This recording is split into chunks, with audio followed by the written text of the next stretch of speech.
Meet the editors. സ്മൃതി, ഇപ്പോൾ ഏറ്റവും ഒടുവിൽ പി വി അൻവർ നടത്തിയ ഒരു സർവേയുടെ ഫലം കൂടിയാണ് പി വി അൻവർ പങ്കുവയ്ക്കുന്നത്. അപ്പോൾ LDFിൻ്റെയും UDFിൻ്റെയും പി വി അൻവറിൻ്റെയും കണക്കുകൾ വന്നിട്ടുണ്ട്. അതിനിടയിൽ വന്നിരിക്കുന്ന ഒരു സ്റ്റേറ്റ്മെൻറ്റ് മോഹൻ ജോർജിൻ്റേതാണ്. ഇപ്പോൾ രാഷ്ട്രീയ വൃത്തങ്ങളിൽ ചർച്ചയാവുന്നത് നമ്മളുടെ ചാനലിൽ വന്നിരിക്കുന്ന ഒരു റെസ്പോൺസാണ്. അപ്പോൾ ഉദ്വേഗം വർദ്ധിക്കുകയാണോ? ഇപ്പോൾ പി വി അൻവർ അല്പസമയം മുമ്പ് ഒരു ഫേസ്ബുക്ക് പോസ്റ്റ് ഇട്ടിട്ടുണ്ട്, കണ്ടിരുന്നോ? കണ്ടു. ആ ഫേസ്ബുക്ക് പോസ്റ്റിൽ പറയുന്നത് ഷൗക്കത്ത് ജയിക്കുമെന്ന് കരുതി UDF ക്യാമ്പിൽ നിന്ന് കുറച്ചുപേർ സ്വരാജിലേക്ക് 17,000-ഓളം വോട്ടുകൾ മാറ്റിയിട്ടുണ്ട് എന്നാണ് പി വി അൻവറിൻ്റെ ആരോപണം. ഗുരുതരമായ ആരോപണമാണ്. പക്ഷേ അപ്പോഴും സ്വരാജ് വിജയിക്കില്ല, പകരം വിജയിക്കുക പി വി അൻവറാണെന്ന് പറയുന്നു. അതായത് രണ്ടാം സ്ഥാനത്ത് വരാൻ സാധ്യതയുള്ളത് സ്വരാജാണ് എന്ന സൂചനയാണ് ഈ ഫേസ്ബുക്ക് പോസ്റ്റിൽ നമ്മൾ വായിച്ചെടുക്കുന്നത്. ഇതുവരെ പറഞ്ഞത് അങ്ങനെയല്ല. ഒളിഞ്ഞിരുന്ന പിണറായി വിജയിക്കും എന്നാണ് പറഞ്ഞിരുന്നതെങ്കിൽ, ഞാൻ ജയിച്ചില്ലെങ്കിൽ ആ നിലപാടിൽ നിന്ന് പി വി അൻവർ മാറുന്നു. ഫീൽഡ് സ്റ്റഡിയിൽ നിന്ന് പറയുന്നതായിട്ട് അദ്ദേഹം മനസ്സിലാക്കുന്നത് സ്വരാജ് രണ്ടാം സ്ഥാനത്തേക്ക് വരുമെന്നാണ്. അങ്ങനെയാണെങ്കിൽ UDFിലും അതൊരു ചെറിയ ടെൻഷൻ ഉണ്ടാക്കാൻ പോസ്റ്റിൽ മുഴുവനായിട്ട് അങ്ങനെയാണ് അർത്ഥമാക്കുന്നത് ഞാൻ കരുതുന്നില്ല. എന്നിരുന്നാലും ഞാൻ ജയിക്കും. രണ്ടാം സ്ഥാനം സ്വരാജ് എന്ന് പറയുന്നില്ല. നമ്മളടുത്ത് പ്രതികരിക്കുമ്പോൾ പോലും അദ്ദേഹം പറയുന്നത് പിണറായിനെതിരായ തെരഞ്ഞെടുപ്പാണ് നടന്നിരിക്കുന്നത് എന്നുള്ളത് തന്നെയാണ്. ഞാൻ മനസ്സിലാക്കുന്നത് ഇപ്പോൾ അദ്ദേഹം എന്തെങ്കിലും പറയട്ടെ, അദ്ദേഹത്തിന് കിട്ടിയ ചില വിവരങ്ങളുടെ അടിസ്ഥാനത്തിലായിരിക്കാം. ഇപ്പോൾ UDFിൽ നിന്നും അവർ കണക്കാക്കുന്നത് നിലമ്പൂരിൽ ഒരു 8,000 വോട്ടെങ്കിലും ചെയ്യുമായിരുന്ന 8,000 വോട്ടെങ്കിലും ചെയ്യാതെ പോയിട്ടുണ്ട്, കോൾ ചെയ്യപ്പെടാതെ പോയിട്ടുണ്ട്. അത് മാറി നിൽക്കുന്നവരായിരിക്കാം, ഈ പറഞ്ഞ അനിഷ്ടം കൊണ്ട് മാറി നിൽക്കുന്നവരായിരിക്കാം. പക്ഷേ വോട്ട് മറിക്കാനുള്ള സാധ്യത, അതങ്ങനെ മാസായി വോട്ട് മറിക്കാനുള്ളൊരു സാധ്യത ഒരു തരത്തിലും ഇല്ല എന്നുള്ളതാണ്. വ്യക്തികൾക്ക് തീരുമാനമെടുക്കുക. ഇപ്പോൾ VV പ്രകാശുമായി ബന്ധപ്പെട്ട് കുറേ പേർക്കെങ്കിലും എതിർവികാരം അവിടെ ഇപ്പോഴും തുടരുന്നുണ്ട് എങ്കിൽ, ഇടക്കരയിൽ വേണമെങ്കിൽ അങ്ങനെ പറയാം, അങ്ങനെ ഒരു വിഷയം അവിടെ നിൽക്കുന്നുണ്ടെങ്കിൽ വ്യക്തിപരമായിട്ട് അല്ലെങ്കിൽ ഒരു കുടുംബമായിട്ട്, ചില കുടുംബങ്ങളായിട്ടൊക്കെ എടുക്കാവുന്ന ഒരു തീരുമാനം എന്നതിനപ്പുറം ഒരു വലിയ സംഘത്തോടു കൂടി തന്നെ അങ്ങനെ വോട്ട് മറിക്കാനുള്ള ഒരു സാധ്യതയുമില്ല. കാരണം ഓരോ ബൂത്തിനും ഓരോ DCC ഭാരവാഹികളുടെ ചുമതലയാണ് കൊടുത്തിട്ടുള്ളത്. അപ്പോൾ അതിലൊരു കണ്ണുണ്ട്, എത്ര വോട്ട് ഇവിടെ പോൾ ചെയ്യപ്പെടുമെന്നുള്ള അവരിൽ കൃത്യമായ കണക്കുണ്ട്. അതേപോലെ തന്നെ ലീഗിൻ്റെ കാര്യത്തിലും ഓരോ ബൂത്തിലും ഓരോ MLAക്കുമാണ് ഓരോ പഞ്ചായത്തിൻ്റെയും ചുമതല കൊടുത്തിരുന്നത്. ആ തരത്തിലാണ് അവിടെ ലീഗും അവിടെ പ്രചാരണത്തിൽ ഇറങ്ങിയിട്ടുള്ളത്. ഇത് ചരിത്രത്തിലില്ലാത്ത തരത്തിൽ UDF ഐക്യത്തോടുകൂടി തിരഞ്ഞെടുപ്പിനെ നേരിട്ട ഒരു ഉപതെരഞ്ഞെടുപ്പ് എന്ന തരത്തിൽ കൂടി കാണണം. കാരണം ലീഗിൽ നമുക്ക് അറിയാം, നമ്മൾ പലതവണ ചർച്ച ചെയ്താണ്, ആര്യടൻ ഷൗക്കത്തുമായും ആര്യടൻ മുഹമ്മദുമായിട്ടൊക്കെ ഉണ്ടായിരുന്ന എതിർവികാരം അവിടെ നിൽക്കുന്നു. പക്ഷേ PK കുഞ്ഞാലിക്കുട്ടി നേരിട്ട് തന്നെ ഇതിന് പ്രചാരണത്തിൻ്റെ എന്താ പറയുക കൺട്രോൾ എടുക്കുകയാണ്, ചുമതല എടുക്കുകയാണ്. അതോടൊപ്പം തന്നെ അദ്ദേഹം ഈ മടിച്ചു നിൽക്കുന്ന അണികളോട് പറഞ്ഞിട്ടുള്ള ഒരു കാര്യം, നിങ്ങൾ സ്ഥാനാർത്ഥിയെ നോക്കരുത് എന്നുള്ളതാണ്. ചിഹ്നം നോക്കി വോട്ട് ചെയ്യുക. നമ്മളെ സംബന്ധിച്ച് ഇത് ലാസ്റ്റ് ബസ്സാണ്, ഇതിൽ നമ്മൾ ജയിച്ചേ തീരൂ, അല്ലെങ്കിൽ ലീഗില്ല എന്ന രൂപത്തിലാണ് അതിനെ അണികളെ എടുത്ത മെസ്സേജ് പോയിട്ടുള്ളത്. അപ്പോൾ ആ നിലയ്ക്ക് തന്നെയാണ് ആ പ്രചാരണം നടത്തിയിട്ടുള്ളത്. അതുകൊണ്ട് തന്നെ ലീഗിൻ്റെ വോട്ട് ഒരു വോട്ടും പോലും പോയിട്ടില്ല എന്ന് തന്നെയാണ് അവരുടെ കേന്ദ്രങ്ങളിൽ നിന്ന് നമുക്കറിയാനാകുന്നത്. UDFിനെ സംബന്ധിച്ച് ഇപ്പോൾ VD സതീശനായാലും, VD സതീശൻ മാത്രം എന്ന് പറയണ്ട, ഇപ്പോൾ പുതിയ നേതൃനിര വന്നിട്ടുണ്ടല്ലോ, യുവാക്കളുടെ നേതൃനിര, PC വിഷ്ണുനാഥ്, ലിജു, ഷാഫി ഒക്കെ അടങ്ങുന്ന യുവനിര, അവർ അവിടെ പ്രചാരണത്തിൽ ഐക്യത്തോടുകൂടി പ്രവർത്തിക്കുന്നു. അവിടെ ചാണ്ടി ഉമ്മനെ പോലുള്ള നേതാക്കളും, ഇപ്പോൾ ഞാൻ പറഞ്ഞിരുന്നത് ഇവരൊക്കെ തന്നെ പല രൂപത്തിൽ മാറി നിൽക്കുന്നു, അല്ലെങ്കിൽ ഒരു ഗ്രൂപ്പായി മാറി. ഇപ്പോൾ VD സതീശൻ വന്നപ്പോൾ മറ്റൊരു ഗ്രൂപ്പ് സൃഷ്ടിക്കപ്പെട്ടു എന്നൊക്കെയുള്ള വിമർശനങ്ങൾക്കിടയിലാണ് നിലമ്പൂരിൽ അങ്ങനെയൊന്നും ഇല്ലാത്ത രീതിയിൽ അവിടെ ഐക്യത്തോടെ പ്രവർത്തിച്ചിട്ടുള്ളത്. ചാണ്ടി ഉമ്മൻ വീടുകൾ കയറിയാണ് പ്രചാരണം നടത്തിയത്. ഇപ്പോൾ പറഞ്ഞ വാഹന പ്രചാരണ യാത്രയിലൊന്നും ഒരുപക്ഷെ അദ്ദേഹത്തെ കാണില്ല. അദ്ദേഹം 3000-ഓളം വീടുകൾ കയറിയിരിക്കുന്നു. അത് ഈ ക്രിസ്ത്യൻ വോട്ടുകൾ, ക്രിസ്ത്യൻ ബെൽറ്റിലൊക്കെ ചാണ്ടി ഉമ്മൻ കയറിയിരിക്കുന്നത് ഉമ്മൻചാണ്ടി അനുസ്മരിക്കുന്ന രീതിയിലാണ് അദ്ദേഹത്തിൻ്റെ പ്രചാരണം എന്ന് സിദ്ദിഖിനെ പോലുള്ള നേതാക്കൾ ഓർക്കുകയും ചെയ്തിട്ടുണ്ട്. അപ്പോൾ അവിടെ ഒരു ഐക്യം പ്രകടമാണ്. ആ ഐക്യം എന്നുള്ളത് 2026 ലക്ഷ്യമിട്ട്, നിലമ്പൂർ എന്നതിനെ കാണണ്ട, 2026 ലക്ഷ്യമിട്ടുള്ള ഒരു പ്രചാരണമാണ് അവിടെ UDF നയിച്ചിട്ടുള്ളത് എന്നുള്ളതാണ്. അപ്പുറത്ത് സ്വരാജ് എന്ന മികച്ച സ്ഥാനാർത്ഥി ഇറക്കിക്കൊണ്ട് രാഷ്ട്രീയ പോരിന് തന്നെയാണ് CPM ഇറങ്ങിയിട്ടുള്ളത്. പക്ഷേ ഈ സ്ഥാനാർത്ഥികൾ 4 പേരെയും വെച്ച് നോക്കുമ്പോൾ ഏറ്റവും മികച്ച സ്ഥാനാർത്ഥി സ്വരാജ് എന്ന് വേണമെങ്കിൽ വിലയിരുത്തലേക്ക് വരാം. ആ രൂപത്തിൽ അദ്ദേഹത്തിൻ്റെ വായന, അദ്ദേഹത്തിൻ്റെ എഴുത്ത്, മറ്റൊരു തരത്തിലുള്ള ഇമേജ് അവിടെ നിൽക്കുന്നു, ഒരു ബുദ്ധിജീവി ഇമേജ് അവിടെ നിൽക്കുന്നു. അദ്ദേഹത്തിൻ്റെ പ്രസംഗകലയുമായി ബന്ധപ്പെട്ട് അദ്ദേഹം പറയുന്ന ചില രാഷ്ട്രീയ നിലപാടുകളുമായി ബന്ധപ്പെട്ട, ന്യൂനപക്ഷങ്ങളുമായി ബന്ധപ്പെട്ട അദ്ദേഹത്തിൻ്റെ നിലപാട് വളരെ ശക്തമായ നിലപാടാണല്ലോ. അപ്പോൾ അതൊക്കെ അവിടെ നിൽക്കുന്നു. പക്ഷേ അതിലപ്പുറം കിടക്കുന്നു ഭരണവിരുദ്ധ വികാരം. നമ്മൾ കാണാത്ത തരത്തിൽ അത് അതിശക്തമായി നിലമ്പൂരിലുണ്ട് എന്നുള്ളതാണ് നമുക്കറിയാൻ കഴിയുന്നത്. അങ്ങനെയെങ്കിൽ അവിടെ ഒരു വലിയ ഒരു വേവ് ഉണ്ടാവും എന്നുള്ളതാണ്. അങ്ങനെ ഉണ്ടാവുകയാണെങ്കിൽ ഈ പറയുന്ന 13,000 വരെ കടന്നേക്കുമെന്ന് പറയുന്നു. ആ രൂപത്തിലേക്ക് ഭൂരിപക്ഷം ഉയർന്നേക്കാനുള്ള സാധ്യതയുണ്ട്. PV അൻവർ ഉറപ്പായിട്ടും ഘടകമാണ്. PV അൻവർ കൂടി ഉണ്ടായിരുന്നെങ്കിൽ അത് 35,000-ൻ്റെ ഭൂരിപക്ഷമൊക്കെ ആക്കാമായിരുന്നല്ലോ എന്ന് പറയുന്ന UDF നേതാക്കളുമുണ്ട്. അപ്പോൾ അത് ഒരു പിഴവായി പോയി, അല്ലെങ്കിൽ അത് നടക്കാതെ പോയി. അത് ഇനി അങ്ങോട്ടുള്ള മുന്നോട്ട് പോക്കിൽ ഒരു പക്ഷേ അൻവറിനെ കൂടെ കൂട്ടാൻ പറ്റും എന്നൊരു വിലയിരുത്തലും അവിടെ നടത്തുന്നത്. അൻവറിനെ പൂർണ്ണമായി അവർ തള്ളിക്കളയുന്നത്. അൻവറിനെ സംബന്ധിച്ച് അടുത്ത പഞ്ചായത്ത് തിരഞ്ഞെടുപ്പ് അത് വളരെ പ്രധാനമാണ്. അൻവർ ആ നിലയ്ക്ക് കൂടിയാണ് മുന്നോട്ട് പോകുന്നത്. അദ്ദേഹം മുന്നിൽ കാണുന്ന പഞ്ചായത്ത് തിരഞ്ഞെടുപ്പ് വഴി UDFിൻ്റെ ഭാഗമാവുക എന്നുള്ളത് തന്നെയാണ്. അതിന് അദ്ദേഹത്തിന് പവർ ഉണ്ടോ ഇല്ലയോ എന്നുള്ളത് ഈ തിരഞ്ഞെടുപ്പ് തെളിയിക്കുമെന്നുള്ളതാണ്. നമുക്കറിയാമല്ലോ, കണക്കുകൾ വരുന്നുണ്ട്, ഓരോരുത്തരും അവകാശവാദം നടത്തുന്നുണ്ട്. ഇപ്പോൾ ഏറ്റവും ഒടുവിൽ UDFിൻ്റെ ഭാഗത്തുനിന്നും ഞാൻ മനസ്സിലാക്കുന്ന എനിക്ക് കിട്ടിയിരിക്കുന്ന കണക്കുകൾ പറയാം. വഴിക്കടവിൽ 1000 കടക്കും ലീഡ് എന്നുള്ളതാണ്. 4000 ആദ്യത്തെ ആയിരിക്കാം. പക്ഷേ ഏറ്റവും ഒടുവിൽ എനിക്ക് കിട്ടിയിരിക്കുന്ന പല കണക്കുകളുണ്ട്. 1200 എങ്കിലും ആ കണക്ക് പറഞ്ഞാൽ മതി. മൂത്തേടത്ത് എത്തുമ്പോൾ 2500+ ലീഡ്, വീണ്ടും ലീഡ് കൂടമായിരിക്കാം. എടക്കരയിലും ലീഡ് ഉണ്ടാകുമെന്ന് പറയുന്നു. എടക്കരയിൽ രണ്ടും ഒരേ രീതിയിൽ നിൽക്കുന്ന സ്ഥലമാണ്. അതെ, അത് അവിടെയും ലീഡ് ഉണ്ടാകുമെന്ന് പറയുന്നത്. പോത്തുകല്ലിലും 1000 ഇല്ലെങ്കിലും ലീഡ് ഉണ്ടാകുമെന്നാണ് പറയുന്നത്. അപ്പോൾ ഭൂരിപക്ഷം കുറയോ? ഇല്ല, ഇങ്ങനെ പറയുന്നില്ല. ഇല്ല, 13,000 കടക്ക്, 13,000 വോട്ടിന്റെ ഭൂരിപക്ഷത്തിൽ എല്ലാ പഞ്ചായത്തിലും ലീഡ് എന്നുള്ള എല്ലാ പഞ്ചായത്തും, കരുളായി ഇൻക്ലൂഡിംഗ് കരുളായിലും 700+ ആണ് അവർ പറയുന്നത്. അമരമ്പലത്തിലും 1200+ ആണ് പറയുന്നത്. മനസ്സിലായില്ലേ? അപ്പോൾ അതാണ് ഞാൻ പറഞ്ഞത്. അങ്ങനെ ഉണ്ടെങ്കിൽ അതൊരു തരംഗമാണ്. അങ്ങനെയാണെങ്കിൽ ഒരു തരംഗമാണ്. അല്ല, ഇത് ബൂത്തിൽ നിന്നുള്ള കണക്കാണോ? അങ്ങനെയാണ് എനിക്ക് കിട്ടിയ ഒരു കണക്കാണ്. സോഴ്സ് പറയുന്നില്ല. എനിക്ക് പ്രധാനപ്പെട്ട കേന്ദ്രങ്ങളിൽ നിന്ന് കിട്ടിയ വിവരമാണ്. അതേപോലെ നമ്മുടെ LDFിന്റെ കണക്ക് നോക്കൂ. LDFിന്റെ കണക്ക് നമുക്ക് കിട്ടിയ 1600 ചില്ലാനം വോട്ടിന്റെ അതിൽ പറയുമ്പോൾ അതിൽ കൗതുകരമായ കണക്ക് നേരത്തെ ഞാൻ PV അൻവറിനോട് ചോദിച്ചല്ലോ. എല്ലായിടത്തും NDA സ്ഥാനാർത്ഥിയേക്കാൾ കുറവാണ് PV അൻവറിന് കിട്ടുന്ന വോട്ടായി പറയുന്നത്. നഗരസഭയിലാണ് 800 ചില്ലാനം പറയുന്നത്. അമരമ്പലത്തിലാണെങ്കിൽ 300 ചില്ലാനാണെന്ന് തോന്നുന്നു. ആ തരത്തിൽ ആ കണക്കുകൾ വളരെ താഴ്ന്നാണ്. അൻവറിനെ അവർ വളരെ ചുരുക്കിയാണ് കാണുന്നത്, അണ്ടർ എസ്റ്റിമേറ്റ് ചെയ്ത്. അത് ഞാൻ ശരിയാണെന്ന് ഞാൻ കരുതുന്നില്ല. അൻവറിനെ UDF പോലും ഗൗരവത്തിലാണ് എടുക്കുന്നത്. അൻവർ 10,000 മേൽ പിടിക്കുമെന്ന് തന്നെ ഇപ്പോഴും കരുതുന്നുണ്ട്. അത് LDFിൽ നിന്ന് പിടിക്കുന്നതാണ്. അതെ, LDFിൽ നിന്നാണ് പിടിക്കുക എന്നാണ് പറഞ്ഞത്. അപ്പോൾ UDF അൻവറിനെ ഗൗരവത്തിൽ തന്നെ കാണുന്നുണ്ട് എന്നുള്ളതാണ്. ഇതാണ് നമ്മുടെ മുന്നിലെ കണക്കുകൾ. ഇനി നമുക്ക് നോക്കാം. ഇപ്പോൾ നേതാക്കളുടെ പ്രതികരണങ്ങൾ വരുമ്പോൾ ഒരു ഉദ്വേഗവുമില്ല എന്ന് M സ്വരാജ് പറയുന്നു. അപ്പോഴത്തെ UDF സ്ഥാനാർത്ഥിയുടെ പ്രതികരണം നമുക്ക് എന്തായാലും ഇന്ന് കിട്ടിയിട്ടില്ല. പക്ഷേ ഇന്ന് സണ്ണി ജോസഫിൻ്റെ പ്രതികരണമാണ് കിട്ടിയത്. അദ്ദേഹത്തിന് ആത്മവിശ്വാസം ഇപ്പോഴും ഉണ്ട്. നമുക്ക് NDA സ്ഥാനാർത്ഥിയുടെ പ്രതികരണം കണ്ടല്ലോ. കുറച്ചുകൂടി നേരത്തെ പ്രഖ്യാപിച്ചിരുന്നെങ്കിൽ, എന്നെ നേരത്തെ പ്രഖ്യാപിച്ചിരുന്നെങ്കിൽ എനിക്ക് കുറച്ചുകൂടി വോട്ട് പിടിക്കാമായിരുന്നു എന്നാണ് അദ്ദേഹം പറയുന്നത്. ഈ പറയുന്ന 8500, 25,000 വരെ കിട്ടിയേനെ എന്നത് ജയിക്കുമെന്നല്ല പറയുന്നത്, 25,000 വോട്ടെങ്കിലും കിട്ടിയേനെ എന്നാണ് അദ്ദേഹം പറയുന്നത്. അപ്പോൾ അത് വൈകിപ്പോയി എന്നുള്ള ഒരു പരാജയം സമ്മതിക്കലായ പ്രതികരണത്തെ ഞാൻ കാണുന്നു. എൻ്റെ ചില സുഹൃത്തുക്കൾ പറയുന്നു, ഇപ്പോൾ പിണറായി വിജയൻ തോൽക്കണം എന്നുള്ളത് കൊണ്ട്, പിണറായി സർക്കാരിനെ പരാജയപ്പെടുത്തണം എന്നുള്ളത് കൊണ്ട് എനിക്ക് കിട്ടുമായിരുന്ന വോട്ടുകളും UDFിലേക്ക് പോയിരിക്കുന്നു. അപ്പോൾ അദ്ദേഹവും പറയുന്നത് അവിടെ ഒരു തരംഗമുണ്ട് എന്നുള്ളതാണ്. ആ തരംഗം UDFിലേക്ക് പോയിരിക്കുന്നു എന്നുള്ളതാണ്. അപ്പോൾ ഈ തരത്തിലുള്ള പ്രതികരണം വരുന്നു. അപ്പുറത്ത് ഈ പറയുന്ന വെള്ളാപ്പള്ളിയുടെ പ്രതികരണം വന്നിരിക്കുന്നത് ഹിന്ദു വോട്ടുകളും മുസ്ലിം വോട്ടുകളും രണ്ട് ഭാഗത്തേക്കായി കേന്ദ്രീകരിച്ച് അവിടെ അൻവർ ഒരു ഫാക്ടറായി അദ്ദേഹം പറയുന്നുമില്ല. UDFിലേക്ക് മുസ്ലിം വോട്ടുകൾ, ഹിന്ദു വോട്ടുകൾ മുഴുവൻ സ്വരാജിലേക്ക് എന്നാണ് അദ്ദേഹം പറയുന്നത്. പക്ഷേ വെള്ളാപ്പള്ളിയുമായി ബന്ധപ്പെട്ട് വെള്ളാപ്പള്ളി അവിടെ നടത്തിയ പ്രസംഗം, അതിനുശേഷം അതിനോട് ശക്തമായി പ്രതികരിക്കാത്ത CPM നിലപാട്, അപ്പോൾ അവിടെ ഈഴ വോട്ടുകൾ കിട്ടാൻ വേണ്ടി ഒരു ധാരണയൊക്കെ ഉണ്ടായി എന്നുള്ള ചില കാര്യങ്ങളൊക്കെ പുറത്തേക്ക് വരുന്നതിനിടയിലാണ് ഈ വെള്ളാപ്പള്ളി ഇങ്ങനെ പറഞ്ഞത് എന്നുകൂടി ഒരു പ്രധാന ഘടകമായി ഞാൻ കരുതുന്നു. ഏതായാലും ആത്മവിശ്വാസമുള്ള പ്രതികരണങ്ങൾ എവിടെ നിന്നൊക്കെ വരുന്നു, ഈ കണക്കുകൾ എന്തൊക്കെ സൂചിപ്പിക്കുന്നു എന്നുള്ളതൊക്കെയാണ് അതിലെ കൗതുകരമായ കാര്യം. ഈ പറഞ്ഞ കണക്കുകൾ, UDFിൻ്റെ കണക്കുകൾ ശരിയാണ് എങ്കിൽ അവിടെ ഒരു വലിയ വേവ് ഉണ്ട്. അതൊരു ഭരണവിരുദ്ധ വികാരത്തിൻ്റെ അലയടിക്കൽ അവിടെ കണ്ടിരിക്കാം. ഇനി അതല്ല എങ്കിൽ ഈ പറയുന്ന CPM വലിയ അവകാശവാദമൊന്നും നടത്തുന്നില്ല, ചെറിയ ഭൂരിപക്ഷത്തിന് ജയിക്കുമെന്നുള്ള. എനിക്ക് അറിയേണ്ട ഒറ്റ കാര്യമേ ഉള്ളൂ. പാലക്കാട് ഇവിടെ രാഹുൽ മാങ്കൂട്ടത്തിൽ ജയിച്ച ശേഷം പറഞ്ഞൊരു പ്രതികരണം ഉണ്ടല്ലോ, ആ തരത്തിലുള്ള പ്രതികരണമാണോ ഈ തെരഞ്ഞെടുപ്പിൽ UDF സ്ഥാനാർത്ഥി ജയിക്കുകയാണെങ്കിൽ CPM നടത്തുക എന്നുള്ളതാണ് എനിക്ക് അറിയേണ്ടത്. നമുക്ക് ജിമ്മിയിലേക്ക് വരാം. ജിമ്മി, ഈ കാര്യത്തിൽ UDFിനൊരു മേൽക്കൈയെക്കുറിച്ചുള്ള പല കാര്യങ്ങളും നമ്മൾ ഇതിനോടകം പറഞ്ഞ് കഴിഞ്ഞതാണ്. അതവിടെ നിൽക്കട്ടെ. പക്ഷേ വേറൊരു പ്രധാനപ്പെട്ട ഒരു വിഷയമുണ്ട്. ഇന്ന് അൻവറിൻ്റെ ഫേസ്ബുക്ക് പോസ്റ്റിൽ, അൻവറാണ് ഈ തെരഞ്ഞെടുപ്പിലെ ഏറ്റവും ഗംഭീര കാൻഡിഡേറ്റ് എന്ന് ഞാൻ പറയും. ഈ മറ്റ് 3 പേരെക്കാൾ ഭയങ്കര ഫ്ലെക്സിബിളാണ്, ഭയങ്കര ജനകീയനാണ്. വോട്ട് ചോദിക്കാൻ അൻവറിൻ്റെ ഒരു ശേഷിയുടെ 7 അയലത്ത് ഇവരാരും വരില്ല.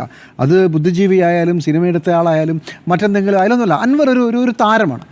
അൻവർ ഒരു ഭയങ്കര കുശാഗ്ര ബുദ്ധിയുള്ള ഒരു രാഷ്ട്രീയക്കാരനുമാണ്. അൻവർ പറഞ്ഞ ഒരു പ്രധാനപ്പെട്ട കാര്യം, എങ്ങാനും LDF ജയിക്കുകയാണെങ്കിൽ അത് UDFിൽ നിന്നുള്ള ക്രോസ് വോട്ട് കൊണ്ട് സംഭവിച്ചതാണ് എന്നുള്ളതാണ് അൻവർ പറഞ്ഞു വെച്ച പോയിന്റ്. അൻവറിനെ സംബന്ധിച്ചിടത്തോളം ഈ തെരഞ്ഞെടുപ്പ് ഒരു അവസാനത്തെ തെരഞ്ഞെടുപ്പല്ല. അൻവർ ഇനിയും ഇവിടെ നിൽക്കണം. അൻവർ ഇനിയും രാഷ്ട്രീയമുണ്ട്. അൻവർ UDFിലേക്ക് ഒരു വാതിൽ ഇപ്പോഴും പ്രതീക്ഷിക്കുന്നു. മുസ്ലിം ലീഗ് അടുത്ത പഞ്ചായത്ത് തെരഞ്ഞെടുപ്പിന് മുമ്പ് അൻവറിനെ കൂടെ കൂട്ടാനുള്ള എല്ലാ സാധ്യതയും നിലനിൽക്കുകയാണ്. അങ്ങനെ ഇരിക്കെ അൻവർ മത്സരിച്ച ഈ തെരഞ്ഞെടുപ്പിൽ ആര്യാടൻ ഷൗക്കത്ത് എങ്ങാനും തോറ്റാൽ അൻവറിൻ്റെ മുമ്പിൽ വാതിലുകൾ എന്നേക്കുമായി അടയും. ആ വാതിൽ അടയാതിരിക്കാൻ വേണ്ടി അൻവർ പറഞ്ഞ ഒരു മുന്നോട്ടുള്ള ഒരു ഏറാണ് UDF-ൽ നിന്നുള്ള വോട്ടുകൾ LDF-ലേക്ക് പോയിരിക്കുന്നു എന്നുള്ളത്.